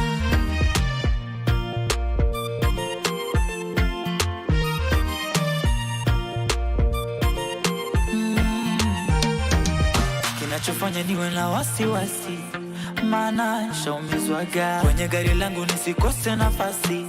Njia panda ndo mapenzi upepo, unakuja ghafla unapotea. Pando langu jiko, kwenye penzi lako minajiongea. Nimepitia mengi sana, kukimbizana kidogo nichoke. Zako nikang'ang'ana, nikapambana, mapenzi yanitoshe. Mapenzi ni siri, kila mmoja na mawazo yake. Usinikatiliti, ukajaondoka moyo unichajuliza. Je, utanipenda siku nikiwa sina? Je, utanipenda utalinda heshima? Je, utanipenda ama penzi litachina? Je, utanipenda? All right, Entertainment Thursday, it is right here on Good Morning Kenya, and we have our first artist of the day already here with me on set, and that is none other than Tommy D. Yo. Jones. Bana. What's up? Safi sana nakuwa. Uko mzima kabisa? Nashukuru Mungu. Kwa wale ambao wanakuona mara ya kwanza kabisa leo, can you kindly introduce yourself, let them know what you do? Okay, mimi ndo Tommy Jones, natokea Taita Taveta, nyumbani kwetu ni Voi. Mimi ni mwanamuziki, nafanya motivation songs and gospel music. Kumbe na kule kwetu Yeah. Koko mwana? Ne kama na bwana, kwa kama koko ine. Putu, dabu kama na putu. Bana we. Good to have you on set. Thank Now there's the song ambayo tumetoka kuiangalia sasa hivi. Can you tell me about the song? Okay, it's a love song, ni ngoma ambayo inaongelea mtu ambaye ana mpenzi lakini anajiuliza inakuaje, tutabaki wote ama utaondoka siku hela zikiisha. Yeah. What inspired it? Nini ilifanya ukaamua kufanya hiyo nyimbo? Okay, ni kwa sababu vijana wengi sasa hivi vijana ambao ni wapambanaji wanakuwa na wapenzi, lakini unakuta kijana kama kipato chako kiko vizuri, unakuwa unajiuliza sasa hivi napata viela, vipi kesho nikiwa sina hela? Pengine kama unafanya bodaboda alafu mwenye bodaboda ameichukua, vipi hela zikikosekana, bidada atabaki ama ataondoka? Hao ndo nakuwa maswali, ndo maana yake nikafanya Je Utanipenda. Yep. It's a beautiful song, ni nyimbo nzuri sana. Yeah. Kwa hiyo sasa wewe kama Tommy, ulianza lini mziki? Na nini ambacho kilikufanya ukataka kuingia kwenye mziki? Okay, kwanza kabisa mziki mimi nimeuanzia shuleni, primary, Mwamunga Primary School. Pale ndo nilianzia mziki, kupiga vidawati vile. Nikawa najipata polepole kuimba kwaya kanisani mpaka nikaanza kuanza mziki officially 2013. Nilikuwa na rekodi kwa producer mmoja anaitwa Junior kule Voi. Place front pale anaitwa Jua Kali. Pole mpaka nikakuja kupata exposure kule kwetu Pwani. Nikamanage kufanya ngoma na Dogo Richie by the way. And ndio hivyo safari imekuwa tu ndefu, lakini alhamdulillah nashukuru Mwenyezi Mungu sasa. Yeah. Kwanza wakati ambao ulianza mpaka sasa hivi, waweza sema mziki wako umebadilika vipi? Mziki wangu umebadilika nimepata exposure, nimepata nafasi, kwa sababu sasa hivi ukiongelewa sana ambao wanafanya vizuri kule kwetu Pwani, huwezi kuwataja wasanii 4 5 wakakosa kunitaja. Ni kitu kikubwa. Kazi zangu sasa hivi zinafanya vizuri TikTok, zinafanya vizuri. Kama nyimbo yangu mpya Niombe imefanya vizuri sana TikTok. So nashukuru Mwenyezi Mungu kule Pwani watu wameitika. Yep. Umetaja TikTok, na TikTok ni one of the social media platforms that has really pushed music, not just in Kenya but all over the world. Wewe TikTok waitumia vipi kama msanii kuhakikisha kuwa pia wewe unakuwa tajika? Okay, TikTok natumia kama meza yangu ya kupakulia kazi. Tukianza mwaka huu nilikuwa nina followers 3,000, but as now we are talking niko na 37 followers and more than 500,000 views. So you gained more than 30,000 followers in just this year? Just that time. So that means ukifanya ngoma nzuri alafu ukishoot quality content pale TikTok unapata nafasi. Na hicho ndio kitu ambacho kimefanya mimi nikapata nafasi na watu wakanielewa. Sasa wewe unaitumia vipi? Unatumia dancers ambao wanafanya challenge za ngoma zako, ama wewe mwenyewe tu unaimba? Unaitumia vipi wewe specifically? Okay, mimi mwenyewe nikitoa project kwa sababu kuna na sound za TikTok, ile sound yangu na make sure na shoot na quality camera so that mtu akiangalia kile kitu changu kinamwattract na anazidi kufuatilia kazi zangu, alafu na kwa consistent. Nikitoa kazi nafanya challenge kila siku na post kitu kipya, lakini ni quality. Hicho kinanisaidia kama msanii kukua, kwa sababu sasa hivi soko lote limehamia TikTok. So nafasi kubwa iko mle. Yeah, that's it. Ukizungumza kama msanii, wadhani ndo msanii wimbo wake upate kuwa umeenea, ni vitu vipi ambavyo anafaa angalie? Kitu cha kwanza, timbwili linaanzia pale studio. Ufanye kitu kizuri, content yako kikuwa nzuri, ukilete kwa watu unapata watu wanakielewa. Unanielewa? Unajua sasa hivi vijana wengi wanaamini kwamba ukiimba fishi songs, matusi na nini ndipo unapata nafasi. Lakini bado unaweza ukaimba kitu ambacho kinaeleweka na watu wakakuelewa. So ni content yako ikiwa nzuri, ushuti vitu quality na ujisukume kwenye social media. Mbona usifanikiwe? Mbona usifanikiwe hiyo ni? Mbona usifanikiwe? Mziki wako wewe mwenyewe utauweka wapi? Excuse me. Like what kind of song would you say, what kind of songs do you do? Like the type of songs? Okay, now I'm doing motivational songs and gospel music. Kwa sababu nimefanya secular music for more than 12 years. Oh. Yeah. So have you officially switched from being a secular artist to a gospel artist? Yes. All right. Yeah. What made you decide sasa mimi nimechoka na mambo ya dunia naingia katika ulingo wa ngoma za injili? Okay. Sio kwamba eti mziki wa secular ni mbaya au una changamoto, ni kwamba tu nimeufanya kwa muda mrefu, alafu sako ambayo inanizunguka, unajua mimi ni mtu wa kanisani sana. Watu ambao wananizunguka ni watu ambao wacha Mungu sana, familia yangu. So kila siku mama ananiambia, mwanangu, si uondoke kidogo kwa hii mambo za painting kidogo, ukuja kwenye gospel, kwa sababu kimba gospel una sound vizuri. Lakini pia nikiangalia nafasi yangu, nikiangalia watu ambao wananizunguka ni watu ambao kwenye mazingira ya dini sana. Nikaona why not? Nikafanya gospel ya kwanza ikafanya vizuri, nikafanya ya pili niombe ikafanya vizuri. So nikaona mazima mimi nazama kwenye ile bahari. Ndio mimi huyo. Hiyo najua imekupita. Hiyo iko sawa. Amesema, hebu rudia. Siwezi rudia kila kitu amesema. Hapo tu mwisho. Najua imekupita. Ila sasa, kwa hivyo tangia uanze kufanya gospel music, this is now the second song. Ama umefanya nyimbo ngapi za injili? Za injili nimefanya more than 10, but nyimbo ambazo zimebahatika kutoka ni 2. Okay. Yeah. Okay. Unaangalia vipi kujua nita release hii nyimbo wakati fulani? Naangalia watu wanataka nini, kwa sababu kuna muda watu wanataka kuwa motivated, kuna muda watu wanataka kushauriwa, kuna muda watu wanataka tu kudance. So naangalia sasa hivi ni muda gani. Unajua ukiwa mwanamuziki unakuwa unacheza na timing sana. Kuna nyimbo unaweza ukatoa isifanye vizuri kwa sababu umetoa muda ambao sio sahihi. Ya so ndo vitu ambavyo wanaviangalia sana. Yep. Unique. Tuulize swali. Yeah, this song yenye umefanya niombe, umemshirikisha Iconic. Yeah. Mbona uliamua kumshirikisha Iconic na si msanii mwingine? Okay. Ile nyimbo yangu niombe, kwanza sio nyimbo yangu. Ni nyimbo ya Iconic. Ni msanii ambaye alinifuata akaniambia, Tommy, una uwezo mzuri sana wa songwriting.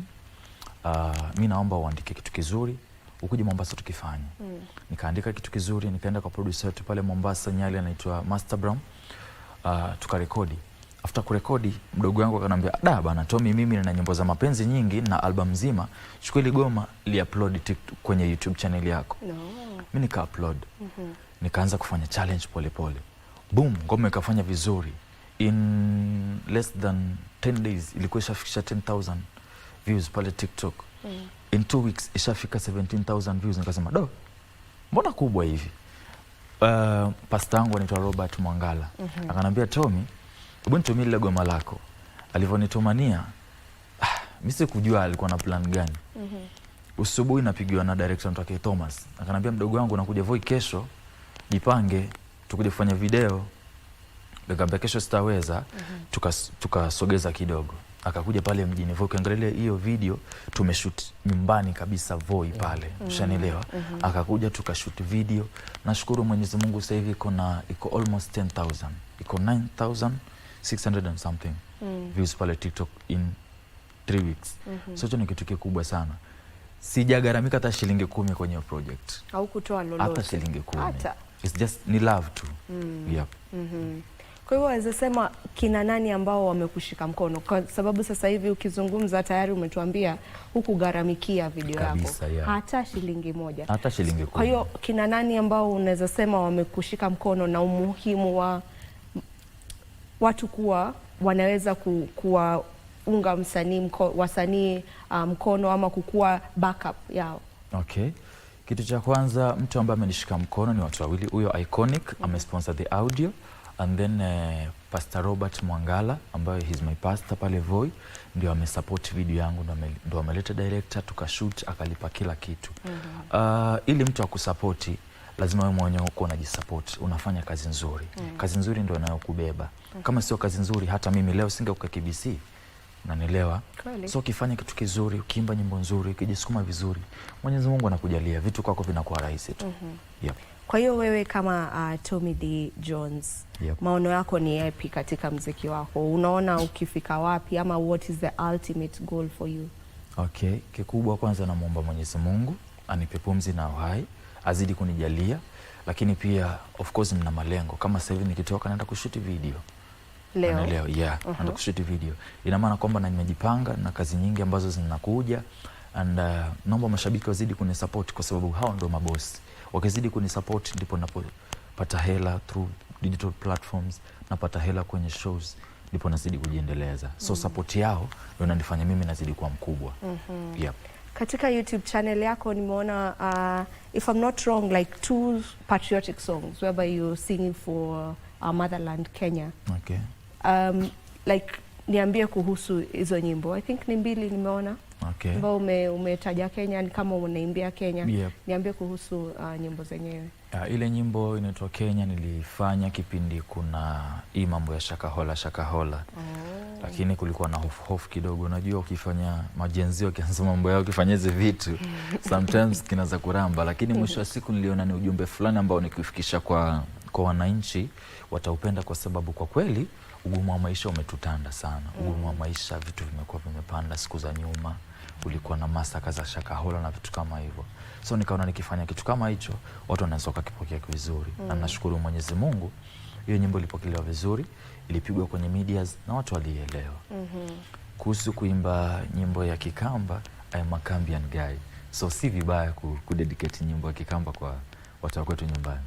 Yep. Alright, tukiwa tunamalizia, kuna kolabo ambazo unaangalia ambazo unawania kufanya? Yep, kuna kolabo ambazo tayari nimeshafanya kubwa. Nimebahatika kufanya kolabo na Susumila. Bado hatuja release. Zingine sitataja kwa sababu ziko kwenye process, and leo jioni nafanya kolabo na B Classic. So Mwenyezi Mungu atujalie tu pumzi, uhai, mashabiki zangu wajitayarishe kwenye vitu vingi sana. Yep. Kwa hiyo sasa hivi wafanya gospel ndio, lakini you don't mind working with artists who are in the secular world, kwa sababu B Classic hafanyi gospel, Susumila pia hafanyi gospel music. So for you don't, haubagui? Mimi sibagui kwa sababu mwisho wa siku muziki ni muziki tu. Sote tunafikisha message fulani. Inategemea mimi na yeye tunaimba nini. Huko kwingine mimi sitaki kujua anafanya nini, lakini mimi binafsi nikikuletea gospel langu pale tukishaua, basi tabu iwapi. Imeitwa gospel. Alright, thank you so much for coming through to the show. Na kabla tumalize, wacha tusikize niombe kama waweza anza kwa kutuimbia kapela alafu DJ ninio. But okay, I would not be doing you justice if I don't ask you to let people know where they can find your music, and where to find you specifically on social media. So let them know where to find you, alafu tuimbie niombe tukimaliza. Alright, niombe official video iko pale YouTube. I'm Tommy D Jones 254 official, kazi yangu iko pale YouTube, video moja safi sana. Unaweza kunipata Instagram as Tommy D 006, TikTok Tommy D Jones, Facebook Tommy D. Platform zote ni kama Tommy D Jones. Alright. Yep. Haya, niombe basi. Tuimbe niombe. Nimeazima kiswaswadu nikupigie, maana kitambo tuonge. Mi mzima wa afya mama nikwambie, huku mjini bado mazonge. Nashukuru Mungu ananipa kidogo, unga mwana nisilale njaa. Namwomba Mungu mambo yasiwe mbogo, mwanao mimi nikakosara. Yani mjini kila kitu hela, tunalipa mpaka kwenda choo. Mwana ikabwela ila napambana hivyo hivyo. Mwana nisilale njaa. Namwomba Mungu mambo yasiwe mbogo, mwanao mimi nikakosara. Yani mjini kila kitu hela, tunalipa mpaka kwenda choo. Mwanao bado mimi kabwela ila napambana hivyo hivyo. Kila mtu yuko bize, yuko bize, yuko bize. Ukiamka ukimbize, ukimbize, ukimbize. Kila mtu yuko bize, yuko bize, yuko bize. Ukiamka ukimbize, ukimbize, ukimbize.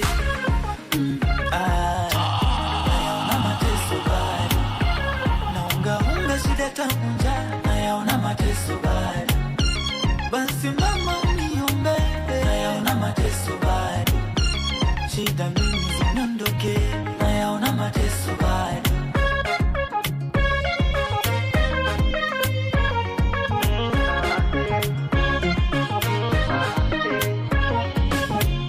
Yani ma, nikuambie, ya mjini yanachosha akili.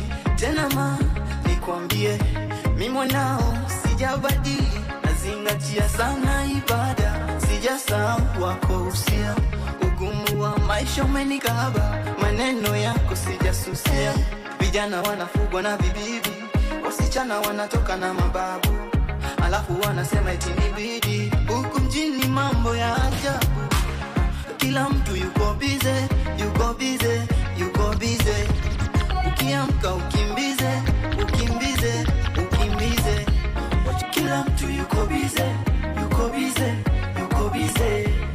Ukiamka ukimbize, ukimbize, ukimbize. Ona mateso kwa kichwa. Kasileta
yule ambaye atautumia ulimi wake kwa mambo ya kheri, Allah subhanahu wa ta'ala atampa manufaa katika dunia na kesho akhira.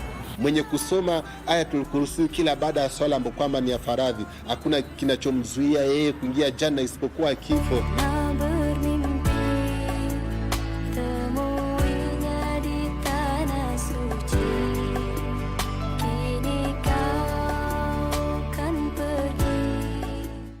Hello, kids. Hey, guys. Hey, everybody. Are you ready for fun? Huh?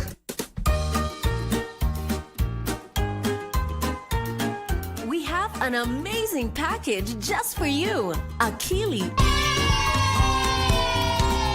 Ubongo. Ubongo kids. Ubongo kids. Big minds. That is confusion. I am who I am. Travelers. I can travel to wherever I want. Robocars. And engine. No more pollution, you know what I mean? Oh, those little geniuses. The Children's Corner. Saturday mornings this holiday season only on KBC. That's right!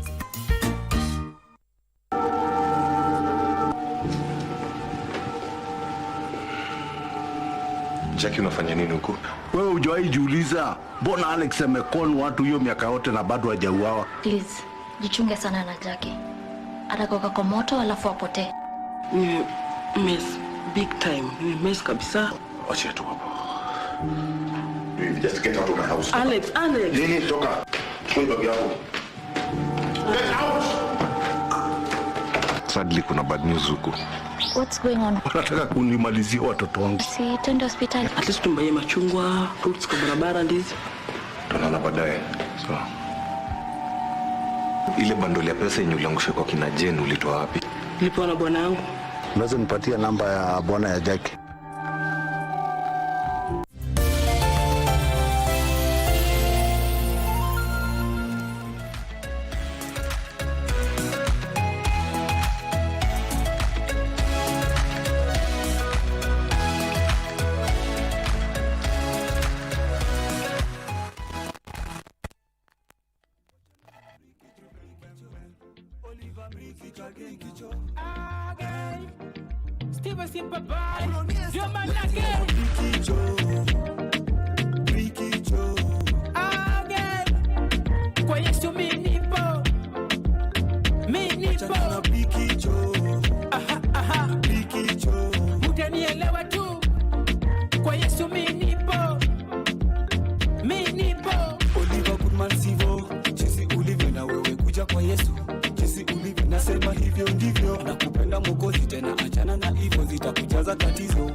Kwa Yesu mimi nipo bila tatizo, bila misukosuko, ukini na kule natafuta maokoto, nazingatia yani kule na pambana.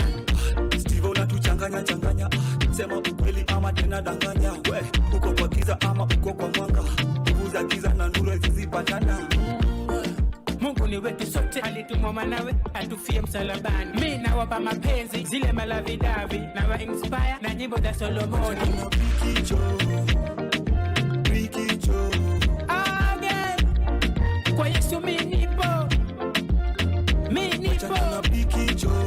aha aha, rikicho utanielewa tu. Kwa Yesu mimi nipo, mimi story nimeipata, usije mbinguni na wewe ukaihata. Nyayo za Mungu unazifuata, akongoza kulinde niye ngaifa. Mbona upate dunia ukose ufalme wa Mungu? Pesa ujaze gunia umkufuru Mungu. Mimi mtoto wa dadi, sina kasoro, ananipenda, ananilinda. Alright, that is Tivo Simple Boy. Na nimekuona hapo unique. Kwani wewe ni Vixen squeezy? Low budget. Wewe ni Vixen low budget? Low budget. Ai aje, kwa hivyo mtu ambaye utapandisha rate. Utapandisha rate. Kwa hivyo saizi wale ambao wanataka Vixen ambaye low budget wakutafute. Because I've seen you in that video na pia kwa video kadhaa. Kote sawa.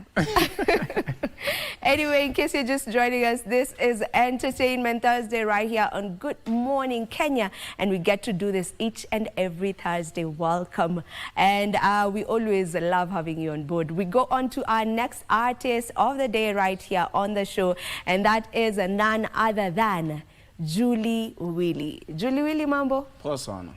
Kofiti? Kofiti? Makamaua poa. Asante. Hizo shades kuna venye unaweza niachia? Hizi hata si pesa mingi. Sijauliza hata story ya do imagine. But unaweza tuambia ni how much? Pesa kidogo tu. Pesa kidogo tu. Budget low. Kama ngapi hivi? Maanake wewe mwenyewe ndio umeleta mambo ya pesa. Hii hata siwezi jua sababu ni management ilileta. So siwezi jua ni ngapi. All right, welcome to the show. I'm so happy. To management. All right, tutaingia hapo kwa management by the way. Introduce yourself to the people. Yeah, you guys, my fans wangu, my mom, my dad, and everyone. I'm Julie Willy, Mwanakochi, Simba. All right. Yes. So Julie Willy, are you signed in? Yes, of course. Tell me about that. E-management inajita Mwanakochi Music, which imebeba a lot of people, and Mwanakochi Music imebeba not only me, but pia various artists. But the brand bado ijakuwa introduced, launched, but officially it will be launched on 7th November on Kajiado Talent Awards. Yeah, so that's where they introduced the team there. All right, so how did you get to be signed on this particular management? Are they the ones who looked for you, or did you go out searching for them? Mwanakochi, it's from my name, Mwanakochi. It's me.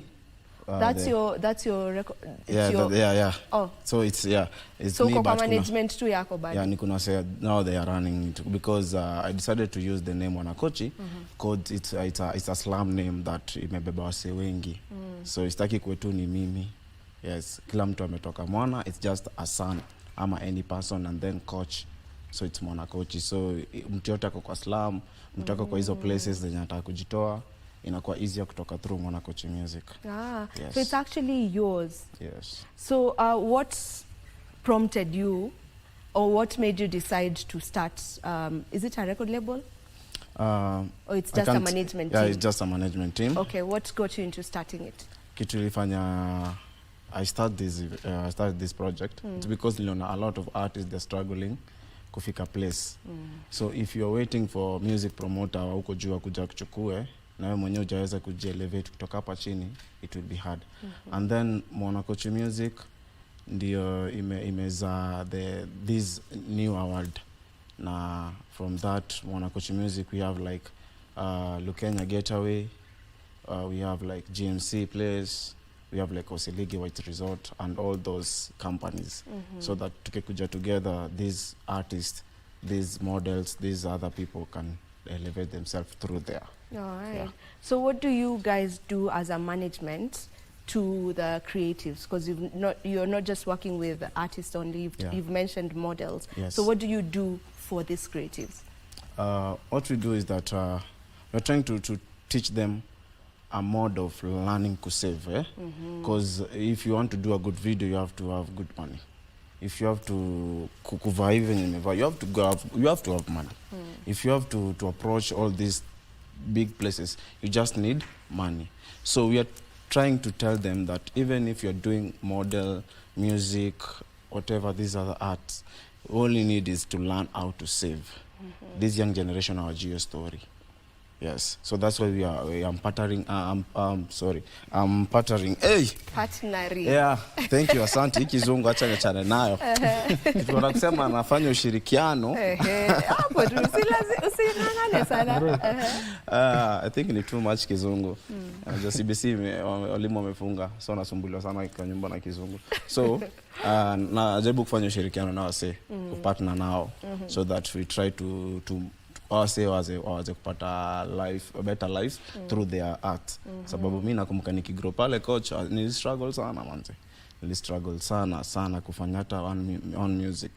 So sasa inakuwa easier because kama sasa for example you have the Lukenya. Lukenya is a company. Is a getaway resort and hotel. Wanafanya hizo vitu zote. So once they identify someone anaweza fanya akona potential. So unaona inakuwa easy. Hata ukiweka gig on their place, our artist can do something there, na atapata something to motivate himself. Yeah, that's why I'm partnering. That's why nafanya ushirikiano. Hii imeenda.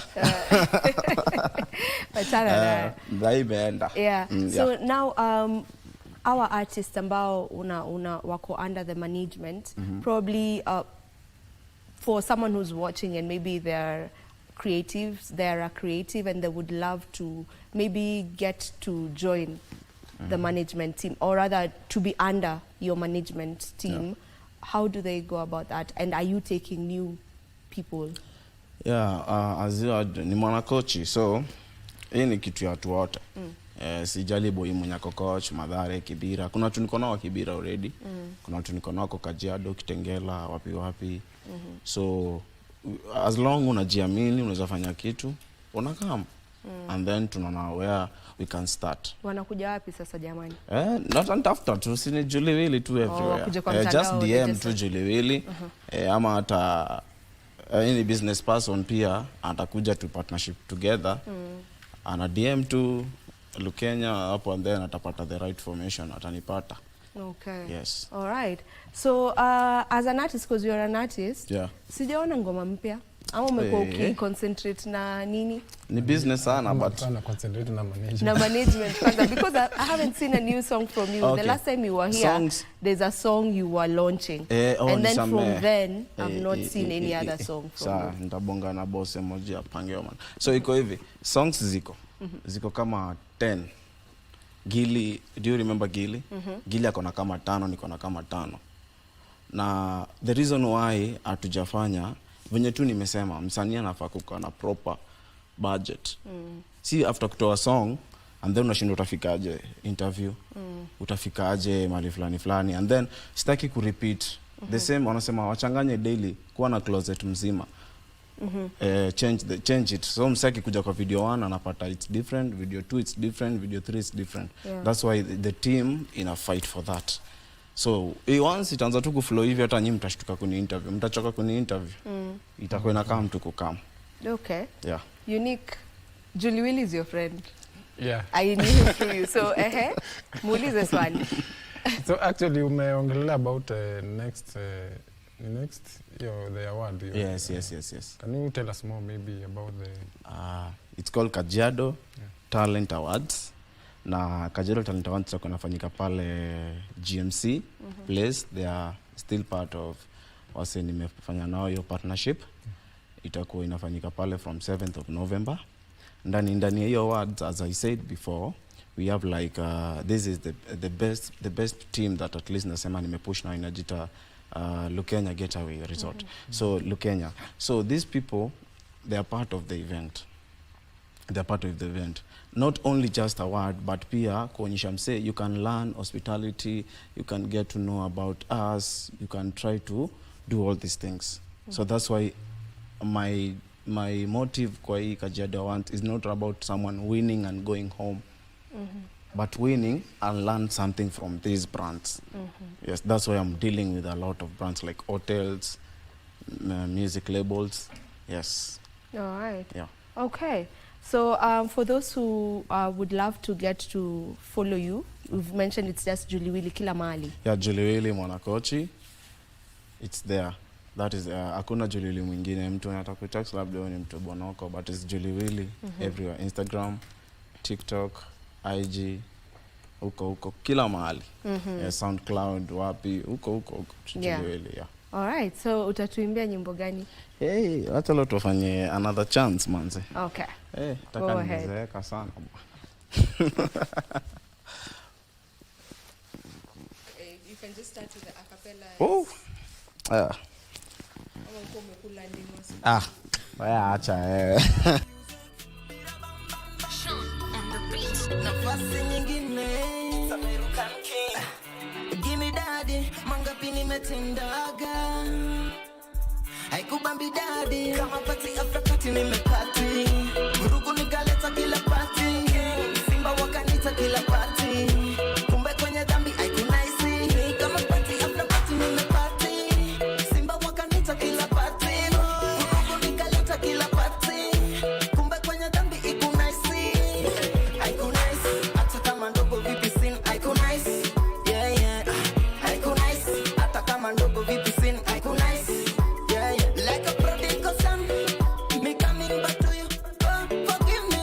Like a prodigal son, me coming back to you. God forgive me. Give me another chance, another love, another chance, another. Give me another chance, another love, another chance, another. Mimi nakuita usinitupe, oh usinitupe. Mimi nakuita usinipite, oh usinipite.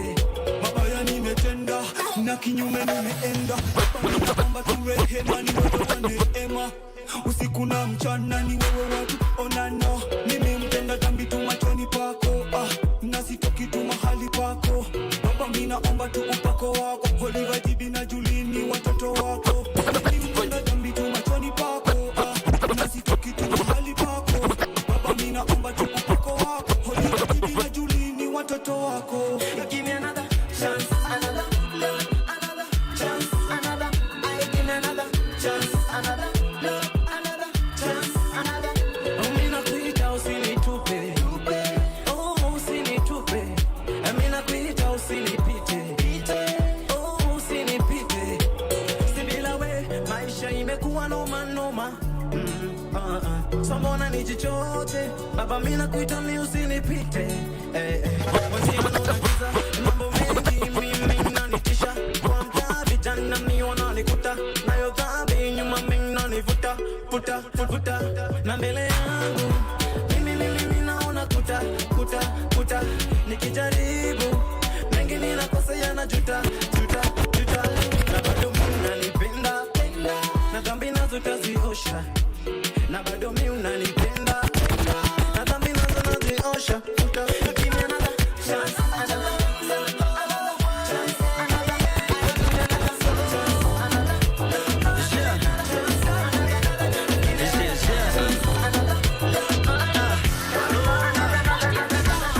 Piga smile cheki kamgapi satu, na kulike mekuma kweni tatu.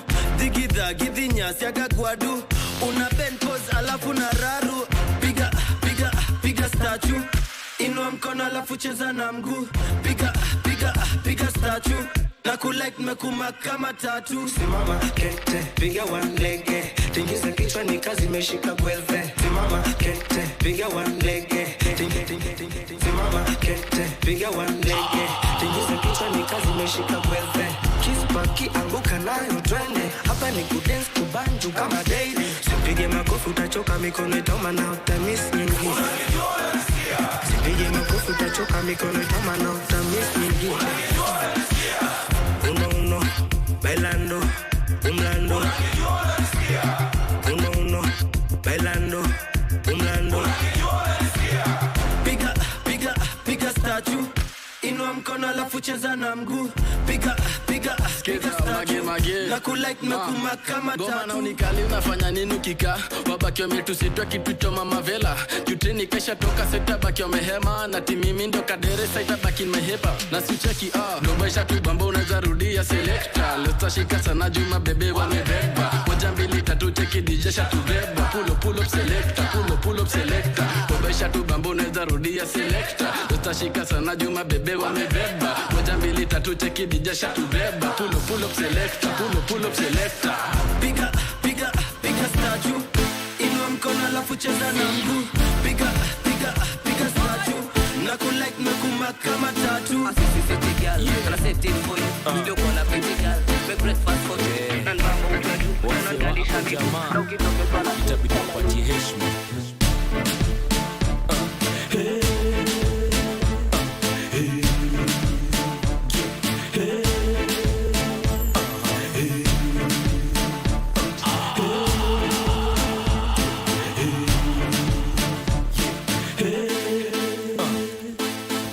Mwezi moja na mzee Gandhi na mashujaa wengine wengi tu zaidi ndoto kujisaidia kuepukana na mtaa heshima kwa mtaa ikamjenga kuwa star California mtaa moja bala mali maska uzaliwa tu kila saa kuhama aende wapi kale bado iko kwa hiyo moyo ndani genge familia jo kuingia Kenya mzima mziki kuisikia kama kuza unga kanza pole baada ya hita kapa baada ya kolera kupanda kila kucha wengine kando wanajaribu kumchuja kujiangalia mbele ya kioo kwa ukuta ndio amekuwa mzee wa nyumba heshima kwa mtaa kwangu katulikataa heshima wagenge wanatambaa heshima kwa mtaa kwangu katulikataa heshima wagenge wanatambaa heshima kwa mtaa kwangu katulikataa heshima wagenge wanatambaa heshima kwa mtaa kwangu katulikataa heshima wagenge wanatambaa kwangu ni kapcheza tu chess kachi songa kwanza na all the best karibu tena kwa mchezo ya genge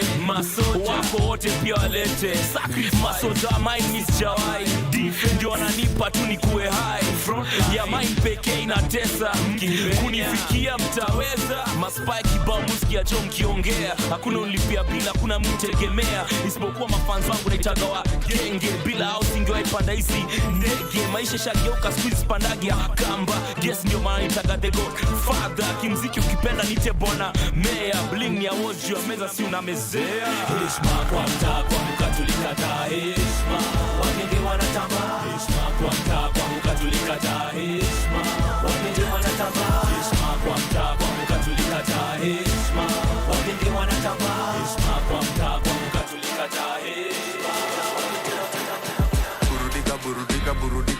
burudika burundani kuna burudani life ni mkazi burundani kuna burudani life na budabi ndani ya club peleka bangu chocha ngumu na mamnangu na mamdabu tunaikata na adabu burudika Abu Dhabi ndani ya club peleka bangu chocha ngumu na mamnangu na mamdabu tunaikata na adabu Abu Dhabi ndani ya club peleka bangu chocha ngumu na mamnangu na mamdabu tunaikata na adabu burudika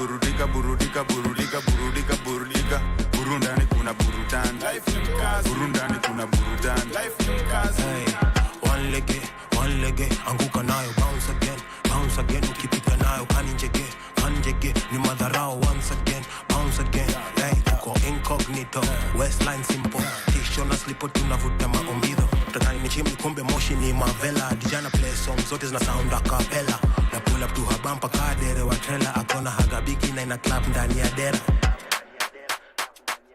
wanataka kunimaliza baba wanataka kunimaliza tunazitoka ki Michael Jackson leta action na mwaga jasho sikia ma gunshot usiende junction uoga sinanga mikama Tyson walai bila club iko na mabilionea vitu zinafanyika ndani hata vipofu wanajionea zilimshika tukiban aka drop it like it's hot anadina kuoka fan kono kiwa kwenye throat nani ndo boss hapa na mdishi kama last saba position kanja ni 6 figure mnangu ni 8 na hapa 9 inch maniga yangu ni bait tunafanya dhambi upitabi na hama body wanadai wapela vitavi kitu smanyagi simoni mob left right na katikati legeza waist to bed knees no toe shati staki kuna one again na party DJ chezeo skinny bitch me is fatty nikona jaber akona kuber kuja na gang nina mjulu bang kuja na mapeng naslete matahen unlimited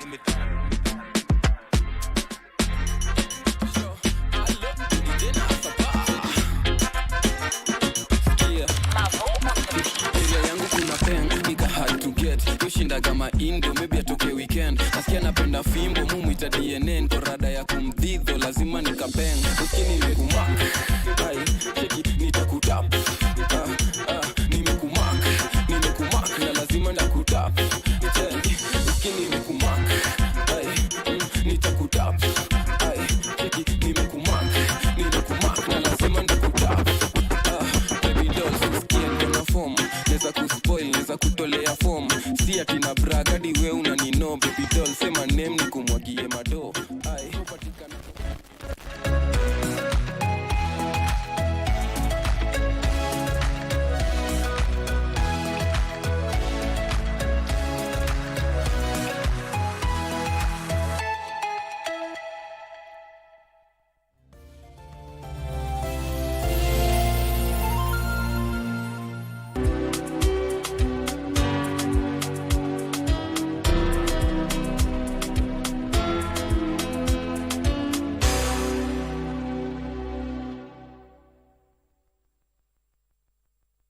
Mtazamaji, tumekuandalia taarifa zinazogonga vichwa vya vyombo vya habari kutoka hapa jijini Nairobi na pia mashinani. Wanahabari zaidi ya ubora wao wako ange kukuletea habari pindi zinapochipuka kutoka pembe zote za Kenya. Kwenye kipindi cha Tamrini tunakuletea mazungumzo ya moja kwa moja kufafanua na kuangazia masuala yanayokuhusu wewe mtazamaji. Kumbuka, taarifa yenye thamani daima hupokewa kwa amani. Hivyo basi usikose kuungana nasi kila siku ya wiki. Tukupakulie na tukutaarifu taarifa yenye mnato kwenye runinga unayoienzi. Kwenye kurunzi mashinani, sisi DC.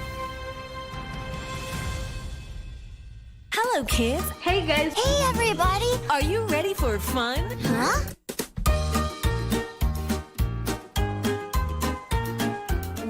An amazing package just for you. Akili. Ubongo. Ubongo kids. Ubongo kids. Big minds. That is confusion. I am who I am. Travelers. I can travel to wherever I want. Robocars. And engine. No more pollution, you know what I mean? Oh, those little geniuses. The Children's Corner. Saturday mornings this holiday season only on KBC. That's right!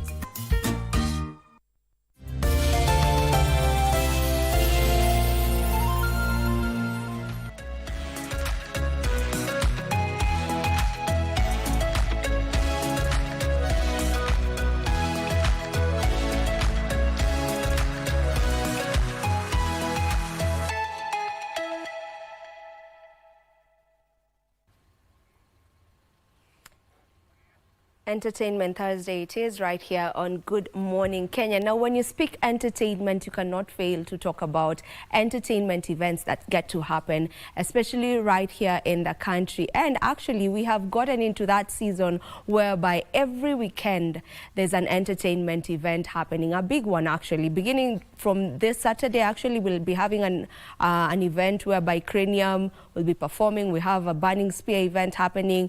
We have Sean Paul's event happening in December. We have a Shensia event happening. We have Soulfest that is also coming up. So entertainment events are going to be happening back to back. And when we talk about entertainment events, one thing that should be crucial is security in this event. Security when you go to this particular event. And for that reason, I am having with me Mr. David Odhiambo. David Odhiambo is a representative of the Association of Bouncers in Kenya. I can attest that I have seen him in almost all the events ambazo nimeenda. I have seen him somewhere over there being one of the people who are taking care of security matters. So that is what we're going to be talking about this moment. That is safety and security when it comes to entertainment events. Mr. David, welcome to the show. Welcome. Uko mzima kabisa? Uko mzima kabisa. Yeah. Alright, so kwa wale ambao pengine wangetaka kukujua zaidi wewe, you're David Odhiambo, and who exactly are you aside from being a representative of the Association of Bouncers? Okay. As you have said, my names are David Odhiambo from Association of Bouncers, and I am a private security officer. Currently in Kenya, we have a private security officer And we work under the Private Security Regulation Act, which regulates all private securities in the country. Back before the promulgation of the private security, people used just to do things without being regulated, whereby you'll find a security officer just doing things in their own, with their own regulations. But currently, since we have the private security regulation, things are regulated to a point whereby security officers are supposed to go for training, they're supposed to be vetted, and they're also supposed to be licensed. Okay. Yeah. Speaking about that, you know, we see so many bouncers, not just at these entertainment events, but even in clubs and, you know, different events. Yeah. So when someone is a bouncer, they have to be certified. They have to have like a certificate of that, or they need to be registered as bouncers, or do we just have bouncers who are just bouncers because wameenda gym wakaunga? That is a stereotype whereby we say that bouncers should just be built. A bouncer is a person who's supposed to do a little bit of training, because currently, as I've told you, we have the private security regulation, and the private security regulation has set up a curriculum which all private security officers should undergo. And when I talk about this, I talk about training. We have the private security curriculum level 1, basic training, whereby we are taught things like first aid, concept to security, counterterrorism, emergency preparedness, and so forth. Yeah. So as a private security officer, what exactly is your job? What do you do? Okay, as a private security officer, it is not different from public officer. The only difference now, it is how we delegate our job. Because first, you have just asked a good question. Are bouncers supposed to be licensed? Yeah. Currently, the private security regulation has done a very tremendous job by ensuring that all private security officers in Kenya have what we call the guard force number. Guard force number is the number which shows that you are a trained security officer and you have undergone vetting, whereby they have checked things like good conduct. They have checked a little bit of your background so that you can be satisfied to be a security officer. Okay. So the same way I can ask a police officer to show me their number is the same way I can ask a private security officer to also show me their number to be sure that you're truly an officer. Yeah. Okay. That is the process which should be done. And apart from that, also private security, not only bouncers, anybody calling himself private security officer should always, at all time, when he's on duty, put the guard force number, which will clearly shows that he's a private security officer. And in case of any complaint, you can take down the names and the details and the guard force number so that you can also take it to the necessary authority for complaints. Yeah. But kusema tu kweli, let me speak now as an event goer. Tukiwa kule tuko sherehe kwa events, right? Maybe it's Soul Fest or something. And then maybe you are stopped by a bouncer. Maybe there's something they want to clarify, or there's something they're looking for, maybe just something. Unadhani kweli naanza kukuuliza namba and then unionyeshe? Sometimes it's like unauliza kama nani. Okay, that is a tough answer, but it needs an answer. Currently, we are doing what we call civic education, whereby event goers and private security officers, we need to have a sitting whereby also we teach event goers to know their right as event goers. Because we have that history whereby bouncers have that perspective whereby when you see bouncer, you only see rude people. You see not a friendly guy. A bouncer should have customer care. As I told you earlier, currently we are being trained. And there is also a topic which touch on customer cares. If event goer ask a bouncer to identify himself, is entitled to that privilege. If you ask a bouncer, let's say for instance you come to an event, then you ask me, Mister, are you a real private security officer? I should take that obligation to answer you. And how will I answer you? First and foremost, I should have a badge which clearly shows that I'm David Odhiambo. That's true. And if I will not show you, you will have to ask me more questions. Are you a trained officer? Are you okay, now let me also subdivide this private officer so that you can know the different type of private officers that we have. In events, we have a person called event trained security officer. In clubs, we have somebody called door supervisor. Now these are the bouncers. But since now we have gone training and we are bringing names which also shows that we have undergone training, we no longer call ourselves bouncers. Bouncers is the overall term. Then we have bodyguards, then we have close protection officers, then we have VVIP escort, and also we have celebrity security. Yeah. Let's say, for instance, tomorrow you want a PR. You can decide as from tomorrow, whenever you are doing show, there is somebody standing behind you there, checking that these fellow guys don't touch you. Maybe you have issues with them. Now that we call celebrity security. Okay. Yeah. Now that I know you, I think I'll find myself one. I will find myself one who can just be standing behind me. But anyway, that aside, there was an issue. I don't want to mention the particular festival because, you know, but there was an event that happened, if not last year, but one, then I'm not sure, whereby a young boy, I think he was just 19 or 20 years old, was beaten to death. And it was said that he was beaten by bouncers at this particular event. On the events of such, like, what really happens? You know, you're saying most of these bouncers have gone through training, but this young boy, I was actually at that particular event, he was, I'm not sure who beat him, but it was said that it was bouncers. Okay. To talk about that, I will just also ask a simple question, but I'll not put it to you, because when media reports something, they find a way.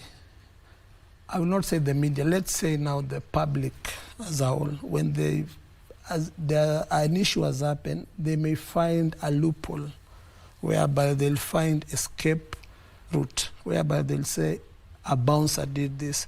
But before we mention that bouncer, we should start by the event organizer, because event organizer is entirely responsible for what happens at a certain event, because he's the one who's supposed to manage security, is the one who's supposed to delegate the sound, is the one who's supposed to delegate the voluntaries who are doing that, is the one who's supposed to delegate the staff.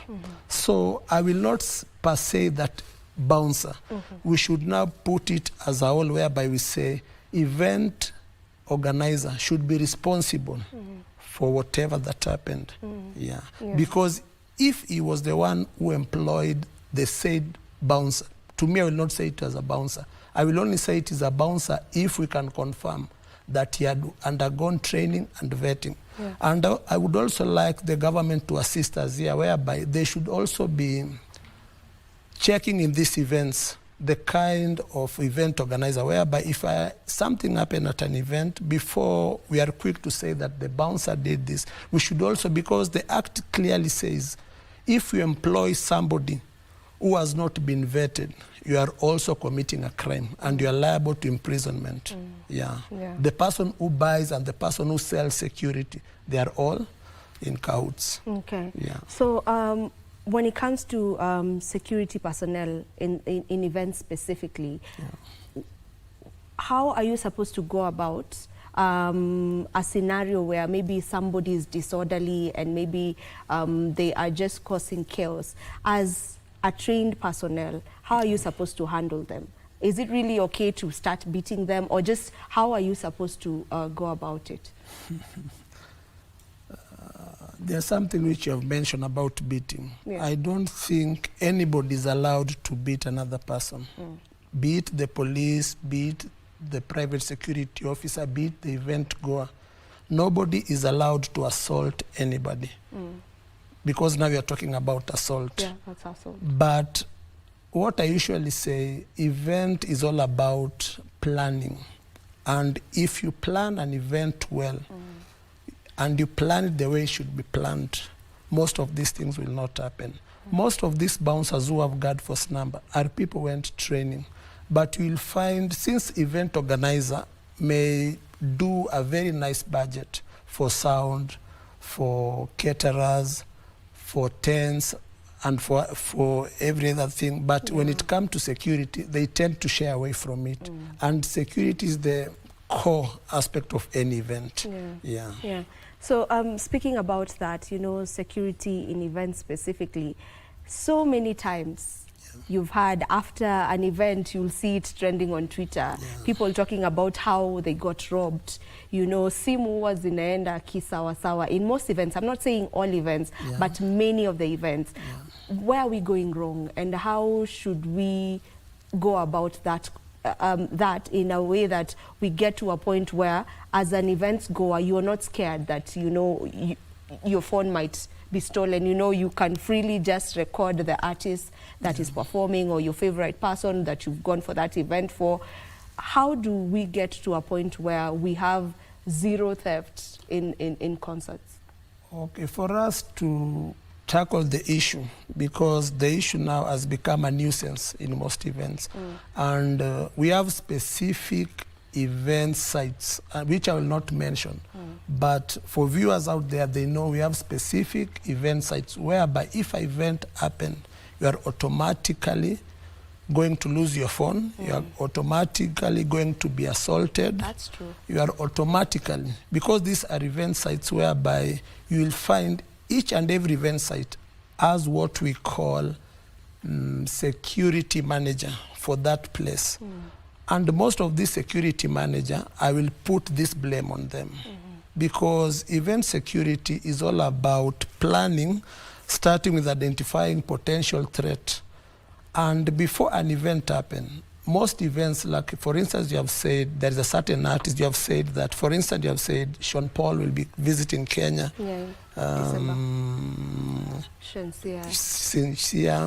Even Glenn Washington will be performing in Naikuru on the 2nd.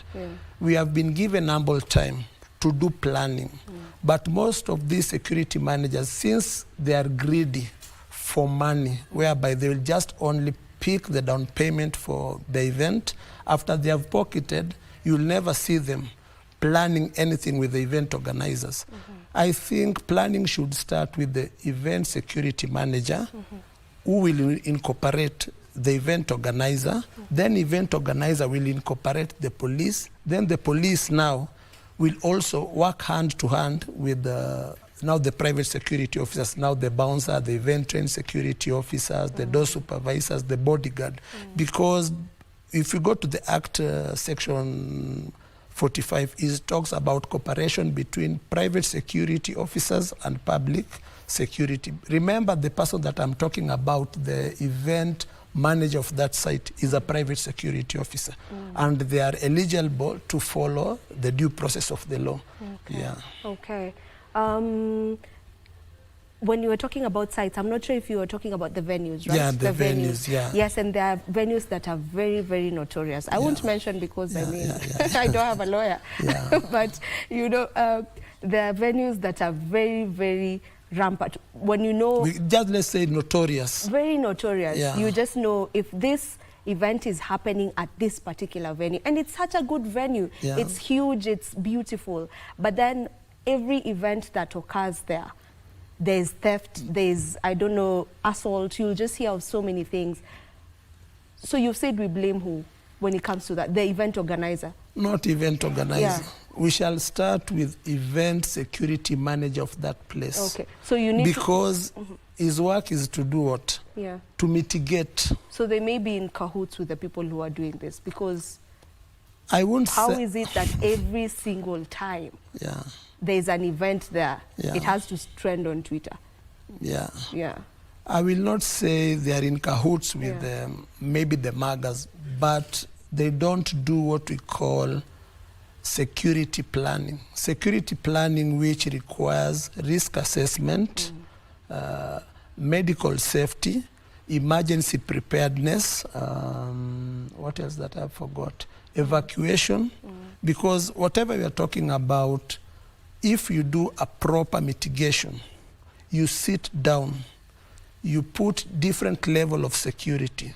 You can say the inner surrounding, you will use bouncer. The mid-inner, I will use the guards.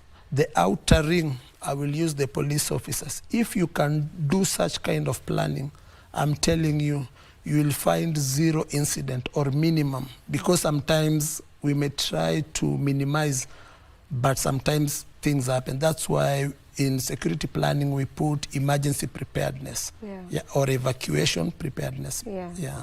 As a security personnel, and I've seen you in many events, so you definitely have gone to almost all the events that happen in this country. Have you gone to an event whereby there were 0 cases of theft? Okay, I've done so. Okay. And I will mention 2 events which happened. The Glen Washington Festival, the African Bond Festival 2004, and the Mugithi Carnival, which happened at KICC. I would appreciate and I would like to applaud the CEO, Mr. James Mwaura, because he was a very tremendous help to us as a security officer. Not forgetting to mention the National Police, and I will be specific, the OCS for KICC Police Station, Mr. Chris Matika. These people have been very helpful. And apart from that, I will also mention the National Counterterrorism, because now we have cooperated with them, and they have also been assisting us to mitigate on security issues. These 2 events we have done, there was no case of even a single theft of phone, car breakery, or any type of violence. We tried our level best, and if there was, I would like anybody to prove us wrong that whatever this guy is saying on the telly is false. So I'd love to know, what did you people do there that maybe should be emulated by others, so that we get to that point where event in Akwatu, it was a good event, everyone had a good time, no one is going home crying because their phone was stolen, and so on. Okay, what I will like others to emulate, I will not say that we are perfect, but I would like people to emulate what happened. First, it is all about cooperation between different security groups. Like working with the event security manager of that site, because he's the host and he knows all the loopholes at the venue. Secondly, you should work closely with the police, the National Police. You will start from the headquarters to the police who is around at that jurisdiction. Thirdly, you'll also work closely with the event organizer, because if the event organizer will not cooperate, I'm talking in terms of financial support, material support, and any other type of support, no event will go out to be perfect. All right.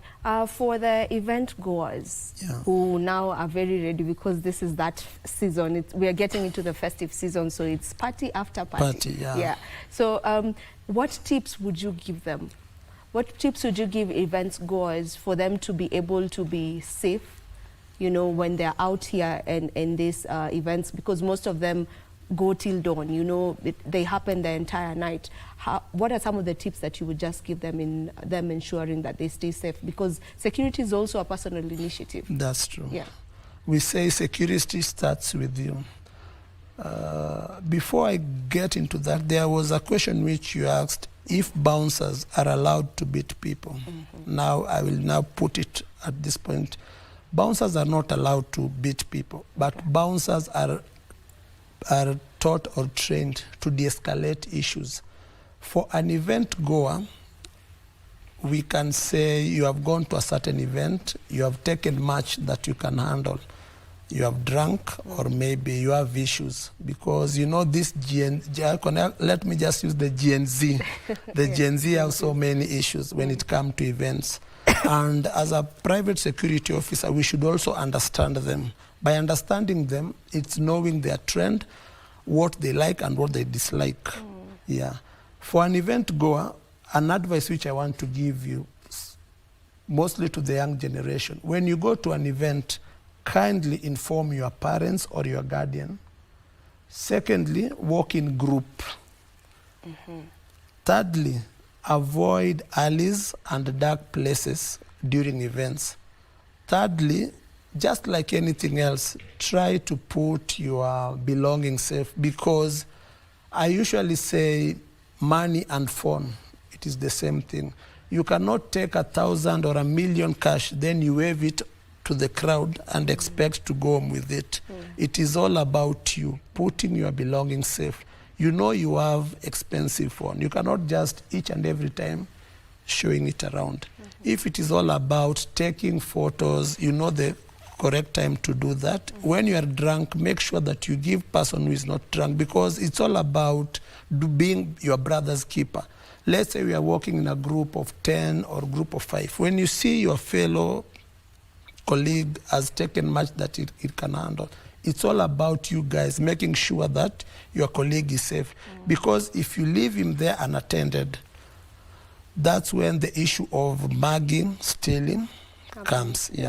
And we as private security or event-trained security officers at site, we try our level best to minimize, but there are some issues whereby you find a friend stole a friend's phone. Those are issues also which do happen.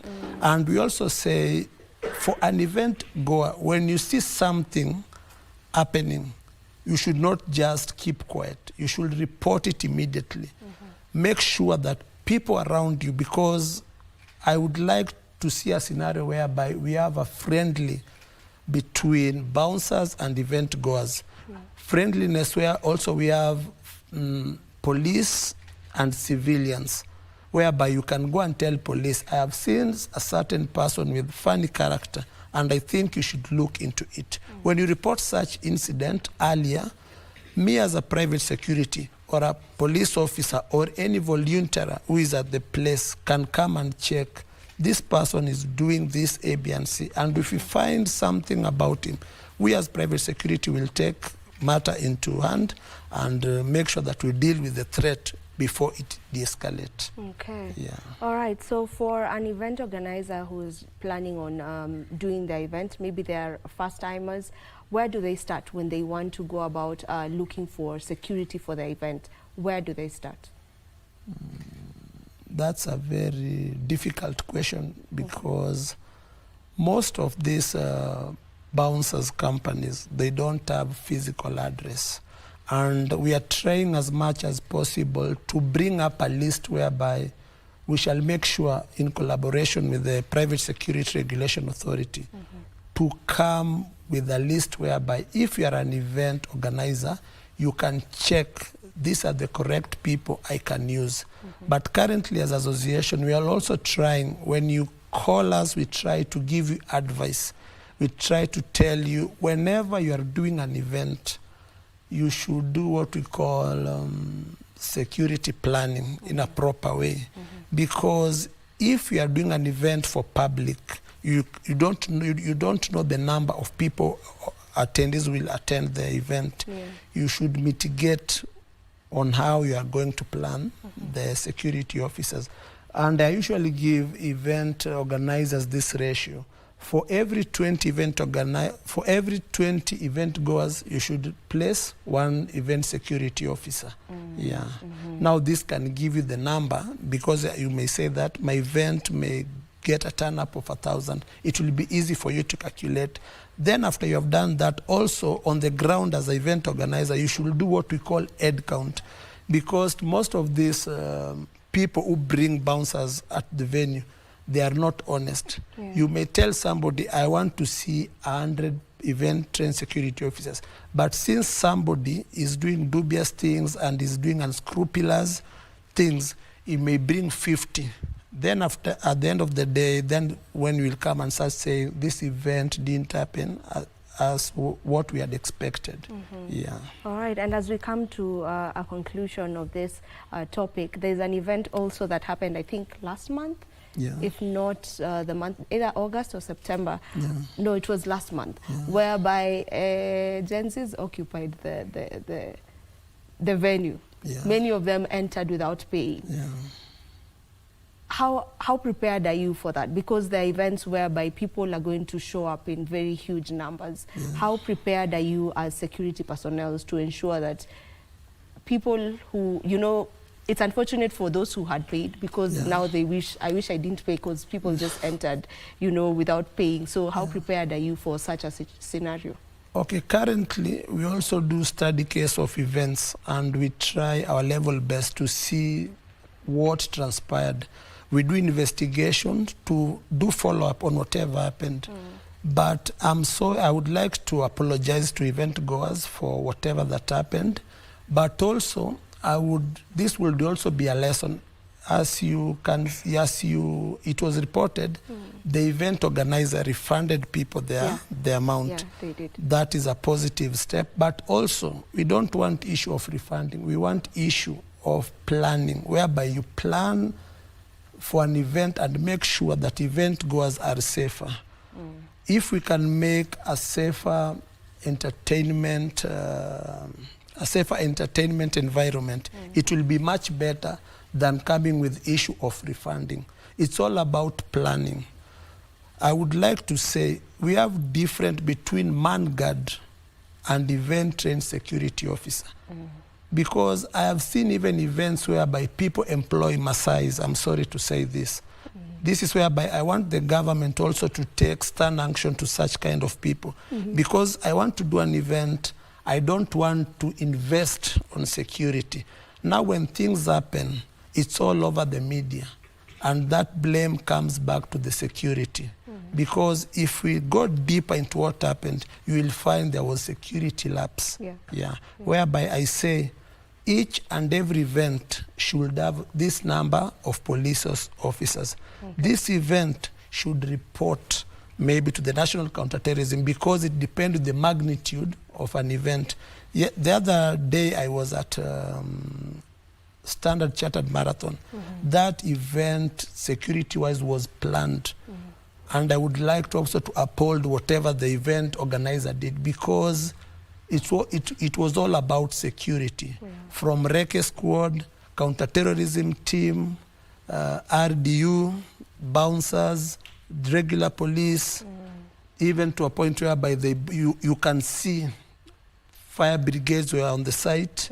You can also see things like ambulances. You find somebody organizing an event, even to see a single ambulance, it is not there. You see somebody organizing a very big event, but you find the number of security officers there being maybe 10, and the event is holding more than 1,000 people. I think also the government should come in and step in to regulate, because at the end of the day, innocent people should not suffer and at the expense of an event organizer. All right. Thank you so much. I will allow you maybe to give your last remarks, if there's anything you wish to put out there. Okay, my last remarks are this. I would like to appreciate God for giving us this wonderful day. Then I would also like to appreciate KBC for inviting me here so that we can talk about event issue. I would like to appeal. I would like also to say thanks to the National Police, Counterterrorism, KICC management, and all event managers out there. All right. Thank you so much for coming, and thank you for enlightening us on this topic. That was David Odhiambo. He is a representative of the Association of Bouncers of Kenya. And I hope you've gone home, or rather you've taken a thing or two from this particular conversation. And to be specific, I want you to just know that security begins with you. So when you're out there in these events, just make sure you're also looking after yourself the best way you can. We end this particular interview here, but Entertainment Thursday gets to continue. Don't you go too far, because when we come back, we'll be coming back with Rojo Mo.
for joining us on Healthy Living. Stay connected to Voice of America at voanews.com.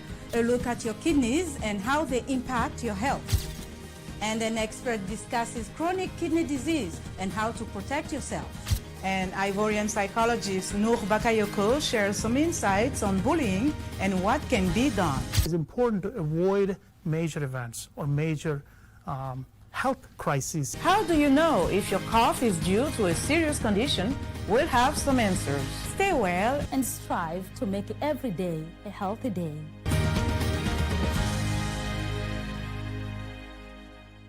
Say bye-bye to FOMO, the fear of missing out, by downloading the KBC Online app that gives you access to everything you love. Get the latest news, sports, music, entertainment news, live TV, live radio, and so much more at the palm of your hands. To get the app, simply search KBC Mobile Digital App in your Google Play or App Store and download the app. Catch what you want, anytime, anywhere. Stay connected. Stay ahead with KBC Mobile Digital App.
Number 2024.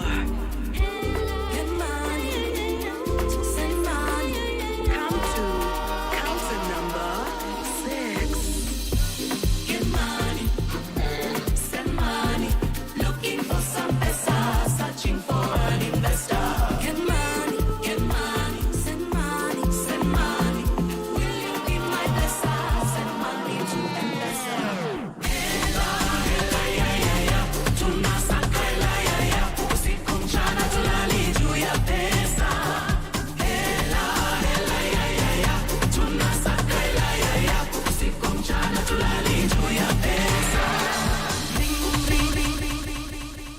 Roger Mo. Ashindwe tumla. Jamanake, Shetani ashindwe, pia wezi kunizuia, kule nimetoka mbali. Shetani ashindwe, bado mimi naenda mbali. Shetani ashindwe, pia wezi kunizuia, kule nimetoka mbali. Shetani ashindwe, bado mimi naenda mbali. Hiyo ni mbali sana, kule nimetoka paka hapa nimefika bana, na sikuwa idhania Mwenyezi atafungua njia, vitu nilivyokuwa nataka sai vinatimia. Mombasa tu Nairobi, bado niko gangari, napelekana na sana safari hatari. Hapa Mungu tu nilipofika ameniongoza, shajaribu sana binadamu kupoteza. Shetani ashindwe, pia wezi kunizuia, kule nimetoka mbali. Shetani ashindwe, bado mimi naenda mbali. Shetani ashindwe, pia wezi kunizuia, kule nimetoka mbali. Shetani ashindwe, bado mimi naenda mbali. Mungu wangu ni provider, mali na fedha yeye ananipa, ni mengi nimesikia tena nimepitia, mengine yanakera mengine ya hudhunisha, lakini Mungu Baba yeye unipigania. Yeye ndiye namba moja, kwake mambo bomba, kwa kweli anapendeza, na muite Ebeneza. Kwake sitolia mi, sitaogopa, sitaangamia. Shetani ashindwe, pia wezi kunizuia, kule nimetoka mbali. Shetani ashindwe, bado mimi naenda mbali. Shetani ashindwe, pia wezi kunizuia, kule nimetoka mbali. Shetani ashindwe,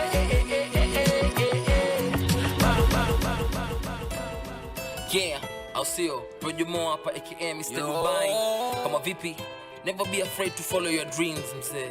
Kutana mwanangu DJ Yakim, akanambia kitaka career grow, you know, kuwa star, tembelea Nairobi tu, sio? Nairobi is the place to go, the big city. Yeah.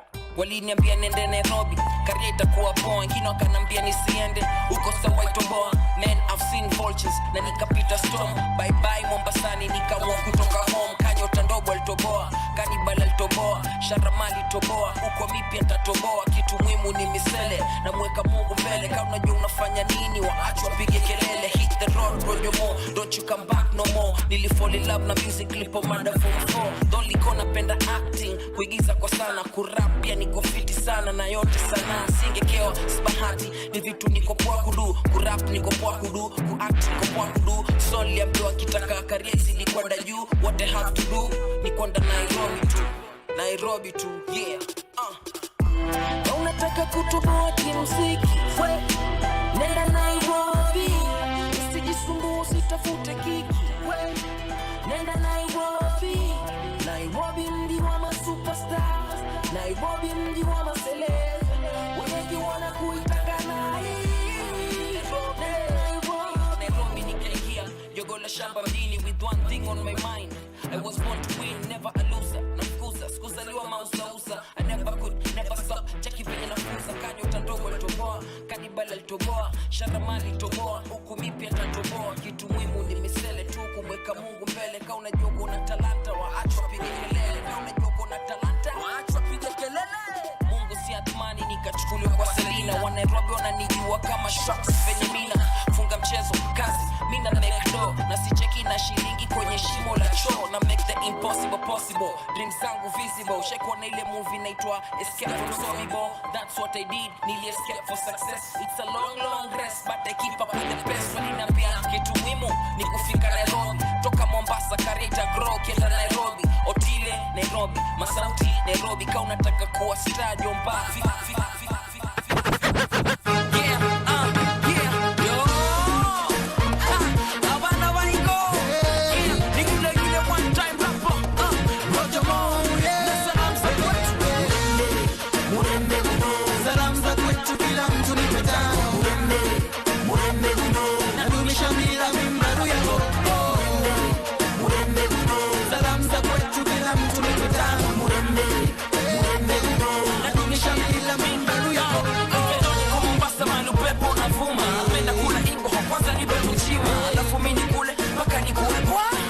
ile imepikwa na mola tunadua Roger Mo, mimi niko fiti ngoni kule mbele Kisumu City. Salamu sofikie mpaka kwa Guga Mukhana mwanangu kundo nyanya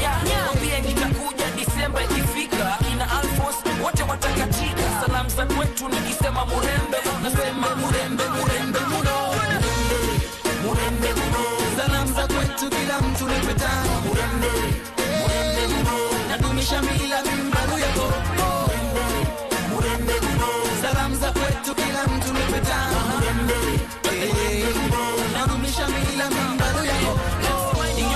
Taona video Nongoma Murembe kutoka kwa studio. Tatuma salamu wakane ka radio. So nyote mjitarishe rojo mwana mekdo. Yo, salamu za kwetu na papa Shirandula ni jirani yetu. Vyetu Wanasema Murembe, murembe muno. Salamu za kwetu. Basi nipe? Tano. 5. Give me 5. Yes. And the artist we have in studio right now, I am sure is not new to most of you if you have been catching up with us right here on Entertainment Thursday. He is a rap artist, an actor and model. Rojo Mo. Yeah, jina langu lipo juu kwa mziki, vitu mimi naweka. Natishia ma MCs kama Undertaker. Toka Amerika, Afrika paka Jamaica. Ukinisikiza lazima utapungika. Bado na freestyle flow na rhyme simple. Naweza kwenda slow hata pia fast tempo. Niko gangari bila olisha kichapo, misteri yangu na blow design za pop. I'll see you. Rojo Mo up in the house, in the building. Yes, that is Rojo Mo for you. Always in high on energy. Point, man. Lakini energy huwa watu wapi Rojo? Kila kama wakati. Kawaida. Hakuna wakati ambao huwa uko yani hii ni kawaida yani. It's naturally inbuilt. Yani ndio mimi yani huyo. Kama mwili wangu kama mimi mwenyewe. Full energy. Sawa? 24/7. Hamna nothing less. Hata nikiingia kwa auditions ni nini sehemu nikiingia kwa set blows yani inakuwa too late yani. Kuna waka yani manake. Yeah, that's all I bring energy. Positive and good energy. We love that.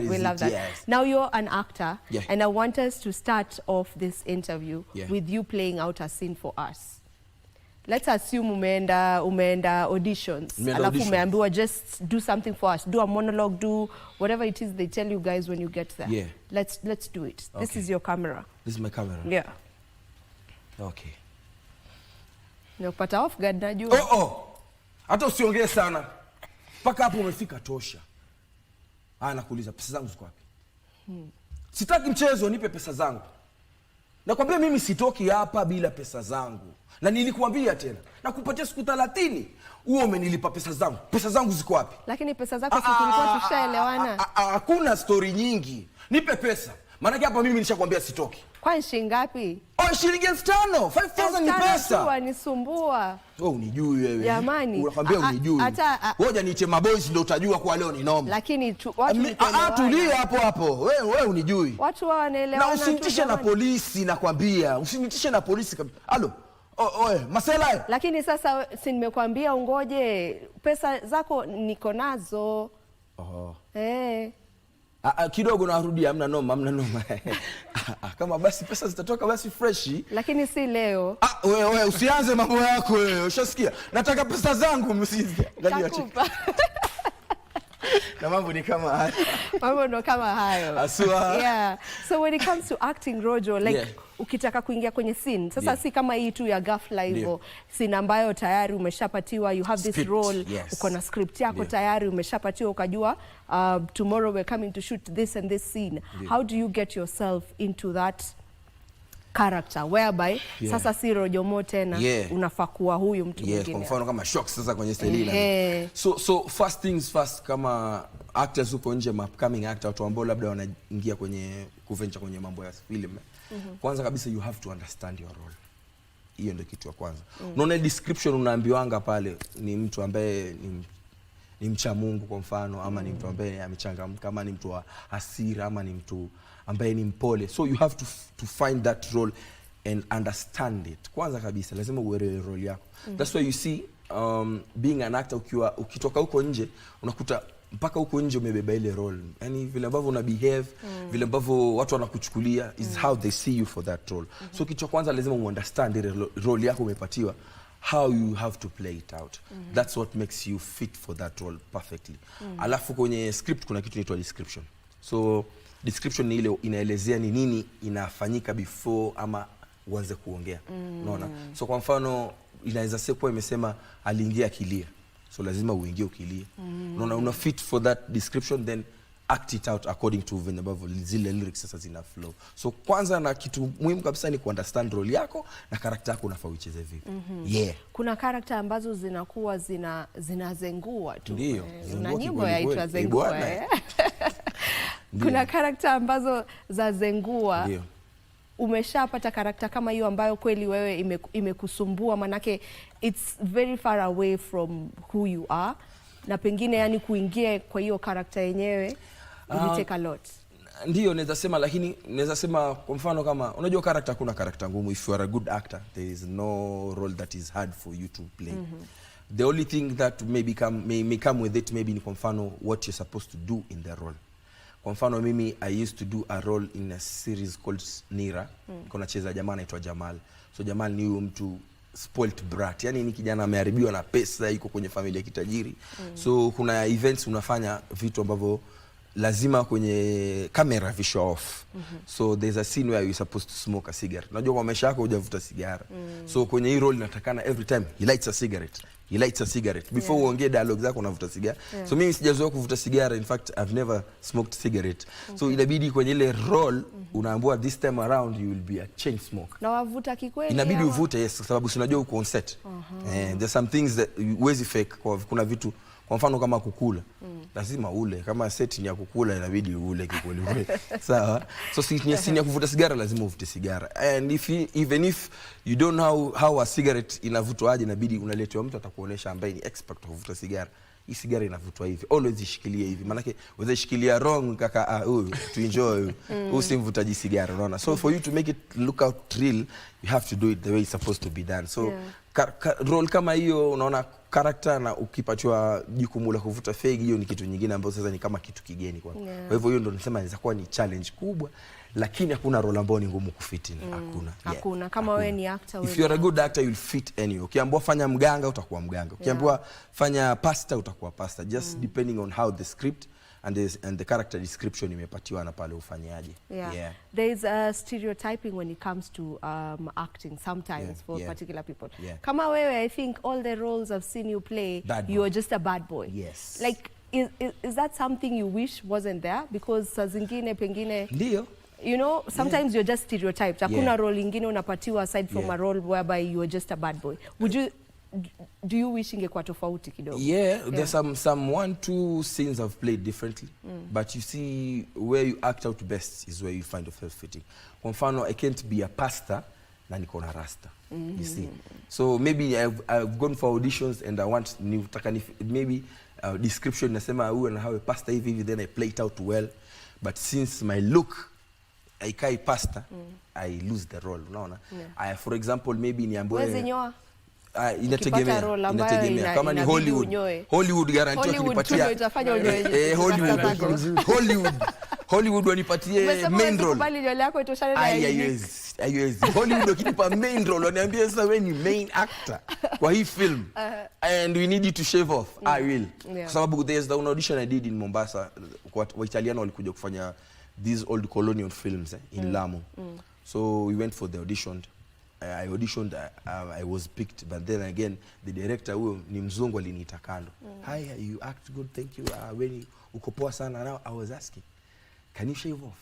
Kwa sababu hii role nataka ku shave off. If you shave, then you will fit for. Sababu ni wale maskara wa kikoloni wa kitambo, so we were 2 guys.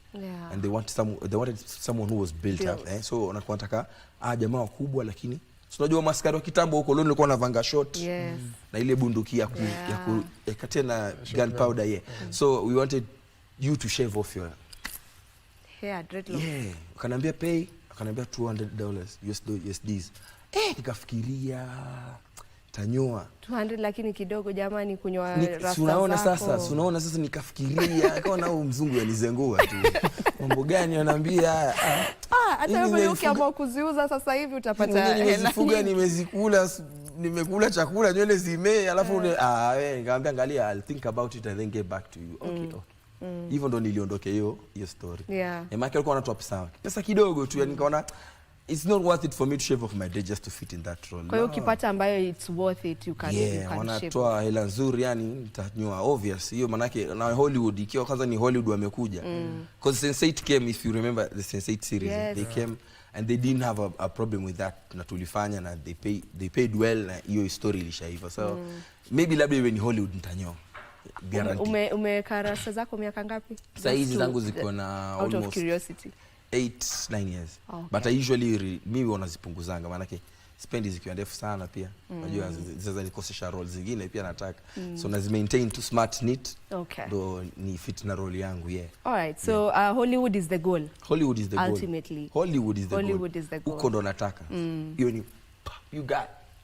Unajua kama stunt hapo ni nini? Ninafaa hivyo. Yeah. Sasa kama actor umeshaingia kwenye role, tutaingia kwenye muziki sasa hivi, usijali. Twende nalo. Kama actor umeshaingia kwenye role yako, umepiga indo role yako, umemaliza hiyo role. How do you de-role? Sasa utoke, maana ukiwa kwenye hiyo role umesema unaingia like mzima fully that is who you are. Even you're not Rojomo no more. So how do you de-role and get back to being Rojomo? Is there kuna njia? So usually what happens is you're picked, brought on set. So ukifika pale kwenye set, from there mpaka ile time unapatiwa, so kwa sababu unajua ukishafika pale una nguo zako kama hivi, niko na nguo zangu za home, then unapatiwa costumes za kuingia kwa location, unaingia kwa set. Then sasa the time unatoa the last costume, unavaa nguo zako za kurudi nyumbani. That's why you just go back to normal, unajua. Kwa sababu from there you know kuna scenes ambazo maybe unafaulia. You can be smiling with everyone. The next scene you'll be going maybe on a funeral scene, you're supposed to cry. So you have to like, even the mood also has to be like a sad mood for that day, for that time. Hata sasa hiyo unaweza naona director maybe umetoka kwa set ulikuwa unalia, then you have to take time to sober up and to cool off. So director ataweza kuambia wachana na umse kwanza, arudi chini, a relax, then you can go back to normal. So lazima uwe on fit on character kwanza ukiingia kwa set mpaka sasa inapo unatoka. Unique, watu wanafaa kukupatia kama yani niseme tu director fulani anaweza kupatia pesa ngapi ndio uingie into acting? Kwa sababu unajua inaweza kuwa ngumu kwako. Unajua acting ni kama calling. Unajua kama like kama una hiyo call. Mimi hata ukinipea pesa ngapi na sini wacha nikwambie kitu. Mimi wanasema hivi. Hii leo watu wajue, everyone is an actor. You know why? Ukiwa mdogo ulicheza cha baba na cha mama. Think of it too. Ulikuwa una act ama ulikuwa uact? Ni kuact. Maana sasa wewe ni mama. Lakini jenzia hawajazicheza. Ndio sasa ile hao ni ma-PS. But sasa ukicheza cha baba na cha mama, unakuta wewe ni mama, wewe ni baba, sijui alienda. Yani you give yourself characters and roles and things to do. So by the time mnapanga hiyo kitu venye hiyo ni acting ujue. Hapo ulikuwa una act. Now that is okay. The patambo inapatanga act. Hapo ndo utajua ujui. Sasa acting ni kazi. Hapo ndo unajua acting ni job. So ni kama vile amesema tu, you have to be passionate about it. Kama iko in you, can do it, it's not worth it. Inakuwa ngumu. Hata upatiwe milioni utoboi, sasa lazima wewe ni kitu umezoea. So there's no way tunaweza kukuona kwa film yoyote Unique. Hata kueliwe liwalo. Ni Vixen. Vixen ni actor. Hiyo ya so hiyo act kitu ambayo unajua sasa yuko hivi, so hiyo ana act kitu ambayo anajua sasa ile unaambiwa act kitu ambayo hujui, hapo ndio panaleta shida, ni unaambiwa act kitu ambayo hujui, hapo ndio unajua kumbe mimi sijui. I've tried acting, by the way. You have? I have acted. I can be a really good actress, by the way. Si basi tuaktie kidogo tukuone na wewe. Masaa ya break imefika. Let's take a short break. Don't you go too far. We'll be back to continue with this conversation.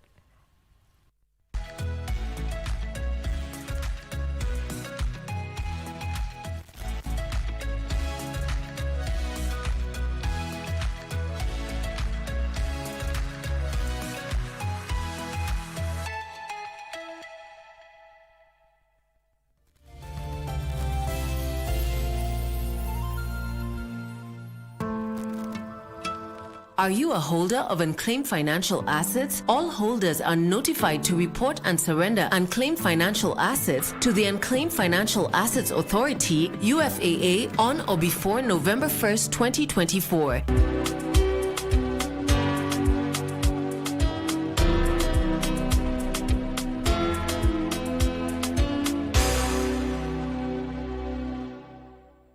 UFAA. Receive, safeguard, reunite.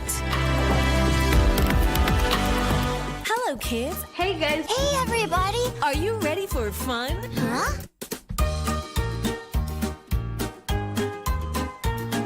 We have an amazing package just for you. Akili.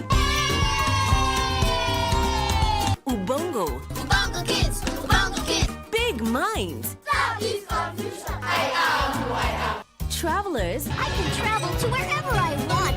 Robocars. And engine. No more pollution, you know what I mean? Oh, those little geniuses. The Children's Corner. Saturday mornings this holiday season only on KBC. That's right! Sile. Don't just speak because mutombo imenyamaza na unataka ioge. Ni nani utaiona amekufa sababu ya kuwa na pesa mingi? You are going on a transfer. Hey, Farah, let me tell you something. I will teach your sons in this school before I ever go for any transfer. Guy Kinanzi, you are going to be a mambuzu. As for you, Farah, I will find a way of dealing with you. Julia. Yani getting married is the only good news that you know. Nebosire, it is good being happy for others. And when will others be happy for you? So, Malimo, do you agree that money is the root of all evil? Money is the foundation of all the finer things you need in life. Hiyo ingine yote ni propaganda.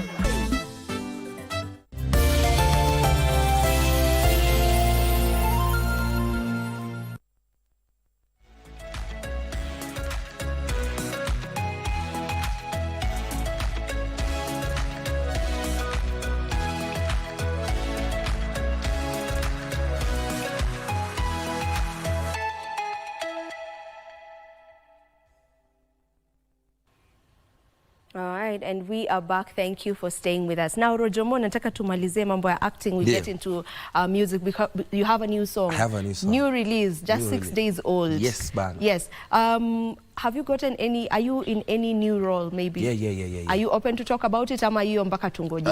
Nigusie kidogo tu. Kwanza I thank God, yani unajua hizi vitu hazikuangi rahisi. By the time you land a role, you have to be there, you have to be current also. So nimeangukia role kwenye series mpya na come through kidogo tu, inaitwa Faraja series. Yuko huku Nairobi tu, ni kitu inashootwa hapa side za Limuru. The story is all about this guy who works in a tea farm, anapata form kwenda Nairobi kufanya job, then the deal goes bad, so inabaki he owes the guy, anakuwa katika ultimatum, either unifanyie kazi ama tukupeleke jela. So ni story fit inaitwa Faraja, itakuwa na come through to on your TV very soon. Karada. Kwetu rada. Yeah. All right, so you have a new song. The video came out just 6 days ago on YouTube. Yes. Inaitwa Zengua. You have worked with several artists, including I think I told you about this the last time when I was the last time you were here. You mentioned that there's something that will be coming. Yes. So already ndio hii. So tell me about it, alafu upate kutuimbia kidogo. Bwana, so Zengua ni ile Zengua. Tunaona ni mtoto amekuzengua, yani ni kama mtoto kakuchizisha, kakupa malavi mpaka umepagawa, yani kakupagawisha. Umezengulika. So song inaitwa Zengua. Nimeshirikisha Reckless kutoka huku Nairobi, nimeshirikisha PC, Big Up PC, nimeshirikisha artist anaitwa Echo Fact 254, Big Up Echo 254, pia anafanya poa huko Coast. So ni maboy wangu wa Coast, nimeamua we team up for this one, manake naona attendance, watu wengi wataiangalia, watu wengi wataifollow, unaona. Na so far it's doing good. Juzi mpaka leo it's 6 days, but I think tuko 45 tunaelekea 50k hapo, so 50k views, so 50,000 views for now. For less than a week is good. Uko mbele naona tufikisha hata lucky plus na tukizidi. So inafanya poa, nashukuru Mungu. Every media is like pushing it, so ni hapa sasa ndo nimeifikisha sasa. Can you do a bit of it for us? Kama kawaida. Nataka nikakupiga introduction kwetu. Mtoto ulivokifaa, twende kwetu. Mimi na mama kivyetu. Twende kwetu tu, twende kwetu, natafuta ili mina vetule. Mombasa utanipata mina haso hapa kule. Watoto wende shule, piga madili na kila.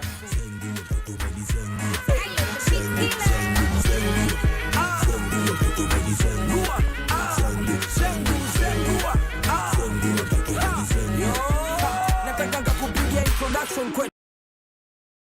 Twende kwetu.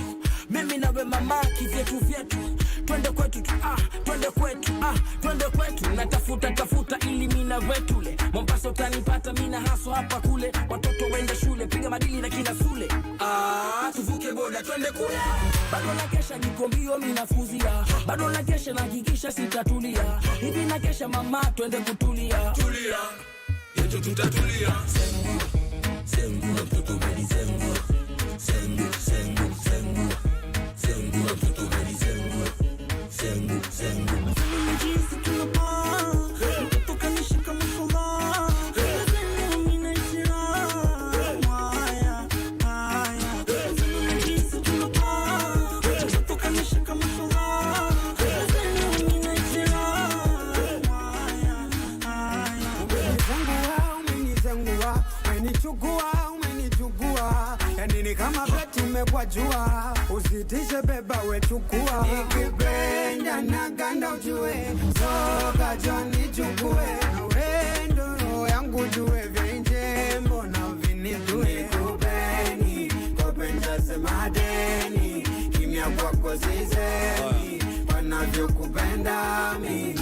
Oya, ati baby, kuna venye nikimeli na kucheki, unakariana lately, staki stories za mademo wanani pressure, spendi kubishana. Right, and that is Zengua. You mentioned umework na vijana wako wa Mombasani, that the two artists, and then there's Reckless. Reckless alikuwa amenyamaza, ulimpata vipi arudi? Through a guy called Battles Entertainment. Big up Battles, yeye ndo alinihook na Reckless, ni mshikaji wake, ni boys wake, ni akaniambia huyu niko naye, huyu ni mwanangu, naweza mweka kwenye ngoma. Leta ngoma. So nikamtumia song, akatumia Reki yake ka vocals zake. They sent it back to Mombasa. They mixed the song, then we came, did the video, then tukapata na parts za Reckless. We also have another song coming. Okay. So this is the first project, then there's another project. With the same people? No, with me and Reckless only. Just you and Reckless. See, I told you about it. Yeah. So you ndo ina come next sasa. We decided to release this one kwa sababu tunaenda peak season, tunaingia December hapa, unajua, mashow hapa kule nini kutembelea wa Kenya ndo tumeamua tuachilie hii kwanza. But hiyo nyingine ina come through. Still Okay. So looking at the video, kuna scenes mmefanya Mombasani, maana there places naona kabisa hapa ni old. Tukotaka hiyo feeling ya a classic scenes and this old town kind of scene. Unajua kuonyesha mandhari ya Mombasa, bahari nini. So hizo scenes zingine tumefanyia coast. We went to Mombasa, shot there, then came Reki tukaka yake huko. So mmefanya Mombasa, Nairobi na Mombasani kote. Yes. All right. So the new one that is expected to come, hiyo ni usiku leo. Hiyo ni mimi na Reki, just the two of us. What is it about? It's all clubbing. So unajua tena hiyo ni more of ni tuseme ni urban tone. Tumefanya urban tone. Hii ni vile nikotaka hiyo touch ya coast Mombasani ndo tukaipeleka ki-coast. Reckless kasema I'll jump in this one manake nadhani jaribu nipige style tofauti. Akajump kwa hii pia. So wewe pia sasa umefanya urban tone? Nimefanya urban. Hiyo ni mimi na Reckless ni sana urban tone. Was it easy for you? Manake wewe si msanii. I'm new, I'm more flexible. Me I rap, so I thank God for that. Me more ni kitu noma, mtaicheki, ni kitu noma. I promise you that. I promise you Kenyans, ni kitu noma. Nimefanya mimi, Reckless has done a verse. Mimi nimeshika chorus and I've done a verse. Nimefanya na if you know Battles Entertainment, ndo mfanye shughulikia the song. All right. Okay, so for those who would want to go check out the song, where do they find it on YouTube and where else? Kote kama kawaida mafans huko nje, wale ambao wananiona leo kwa mara ya kwanza na wale mafans wangu wa kawaida. Nipate kama Rojomo on Facebook, search Rojomo ROJOMO. On Instagram nipate kama Rojomo, on Twitter kama Rojomo. Ingia pale TikTok, tumeanzisha challenge ya Zengua. Evana fanya ka challenge tuma, tutakupost tuirepost na nini. Alafu muhimu sana ni pale YouTube. Ingia YouTube, ngoma iko pale Zengua. It's now tuipeleke 50,000 views, maana iko kama 45-46 So iko hapo, like, share, subscribe. Alafu you're a DJ uko nje unataka 3-piece ya ngoma, ingia pale Facebook, send me your email address, nitakutumania 3-piece yake. Hii December unazengua watu kwenye maclub yani kote au si? All right. Now kabla nikuachilie upate kwenda ama tumalize hii interview, I want to talk a bit about collaborations. There's something we saw just a couple of weeks ago whereby ingoma ambayo it's like the biggest song right now ni gay ni chape. Setit. Tumefanya challenge. Hiyo watu wamedance hiyo mpaka mambochi. Watu wamedance sana hapo. Sasa unaharibu jamani. True story. So that song it's a big song, it still is. Kulikuwa na point ilikuwa imetolewa YouTube. And kisa na maana one of the people that was part of this song aliamua ni kama unakula peke yako. Claimed. Ni kama unakula una enjoy maziwa peke yako kwa nini? So akaamua akatoa hiyo nyimbo. But now the lady Diana Cobbs came back and said, you know, we had agreed. You had agreed on just getting 10% from all proceeds of this song. Nothing more, nothing less. So what's the importance of artists wakati ambao mnafanya collaborations, mkuwe na vitu kama split sheets whereby you agree wewe like kila mtu atapata nini atakula nini. So in most cases huwa kuna split sheet like you have said. Most cases huwa kuna split sheet na sasa tukienda yupo sana utaona kuna mtu ambaye alicompose alifanya nini. So sana huwa kuna split sheet na in most cases huwa mpaka muelewane. Tuelewana kwa bana huyu atachukua kiasi hichi, huyu atachukua kiasi hichi. Mimi vile nimeparticipate hivi na hivi nitakula hii na hii na hii. Ni agreement ya wasanii. Unajua siku hizi ni more of record labels record label ya huyu inasema hivi, record label ya huyu si individual artists, maana wasanii wengi siku hizi wamesign to record labels. So unakuta wengine wanasema angalia ngoma tu itakuwa yako yote ipatie 50,000. Yes. Kuna ile unalipa wana kuna wale msanii anasema mimi nipe 12,50 ama nipe 20,000 nitakuja niweke verse and I'll go. Whatever you do with the song, whatever you up to you. It's up to you. So maybe in that case unakuta ni kitu walitunga pamoja walikuwa uko wote studio.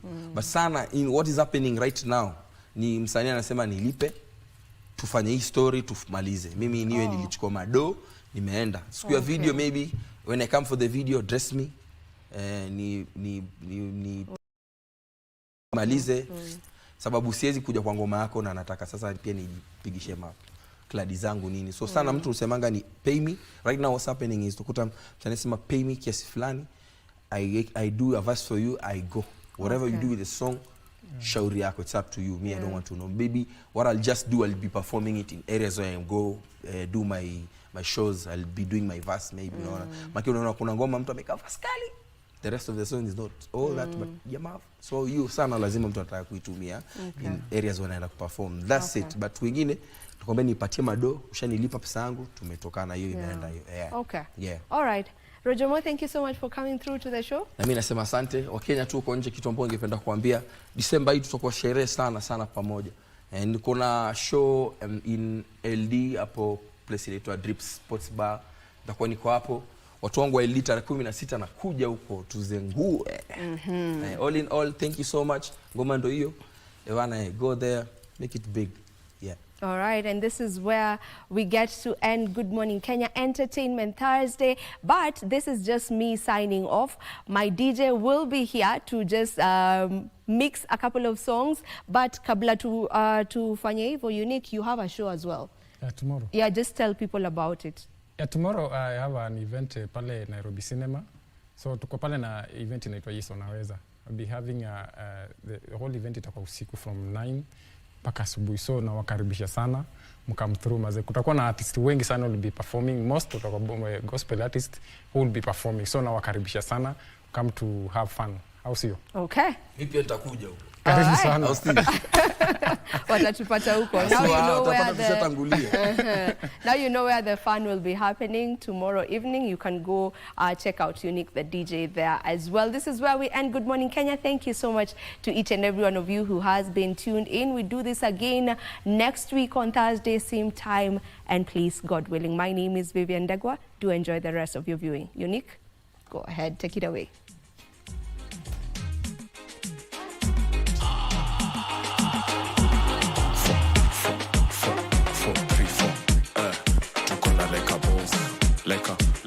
Like a boss.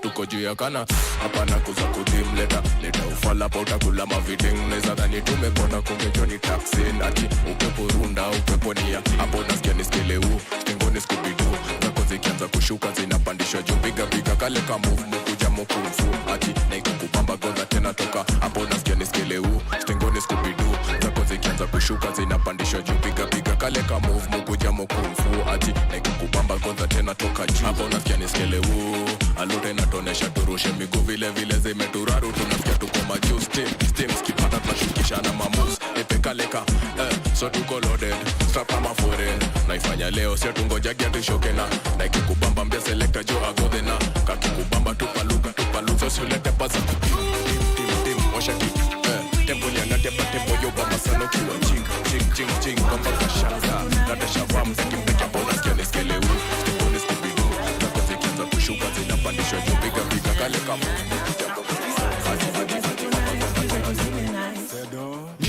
la ako kapenika area nakakitaka mwichapa nakula kiapo ndai hapa aje sidon ponit nikirusha mamistare viungo wene nguwa mwili hatare waine mkot nishikishe male twende maeneo chuma ilale nana mkoi kijana wa ingo napenda njugu na mukombero kingo masel napenda mastingo kifo cha mende ama wagido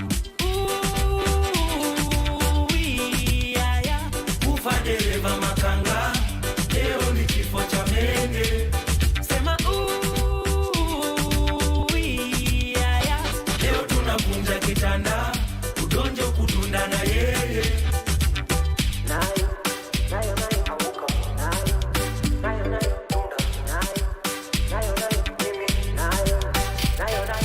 waya maji mepatana na waya ya stima hata ya sina napiga kijonsina. When I'm done you can't see me. Vuta kaya harufu mbaya nyama njege na manduku lumbaya unaishi wapi ya haya natoka wapi Ulaya ya shake soft kama Martinez na ipapase na nitoa stress kama mzinga nitaka bless na majirani wata witness yani bad boy kijana wa ingo napenda njugu na mukombero kingo masel napenda mastingo kifo cha mende ama wagido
Waiting for you for your door motor. Anywhere that you go,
Akipata hapo na bwana yake huwa wanafanya mambo ingine ya kushangaza. Mambo gani? Hebu eleza koti. Nyamaza niendelee. Endelea, usitupotezee wakati. Unajua nibadilisha mtoto na unataka kuniaccuse kuna shida niko nayo. Pole pole tu. Mimi alisema alikuja kwa hospitali yako. Akamwambia wewe mimi amgetaka kijana, lakini sababu mimi alikuwa amefanyiwa scan akabata mimi atabata msijana na ningetaka kijana, wewe akanimwambia hakuna problem, wewe ataorganize. Wacha kuruka mimi. Jen, mimi si nakuruka na mna. Wewe wacha kuruka mimi. Wacha uongo. Umesema ni kitu inaendeleanga katika hiyo hospitali. Si ndio na wewe si ndio unafanyanga? Mimi. Si ndio? Nani mwingine anafanyanga? Sasa mama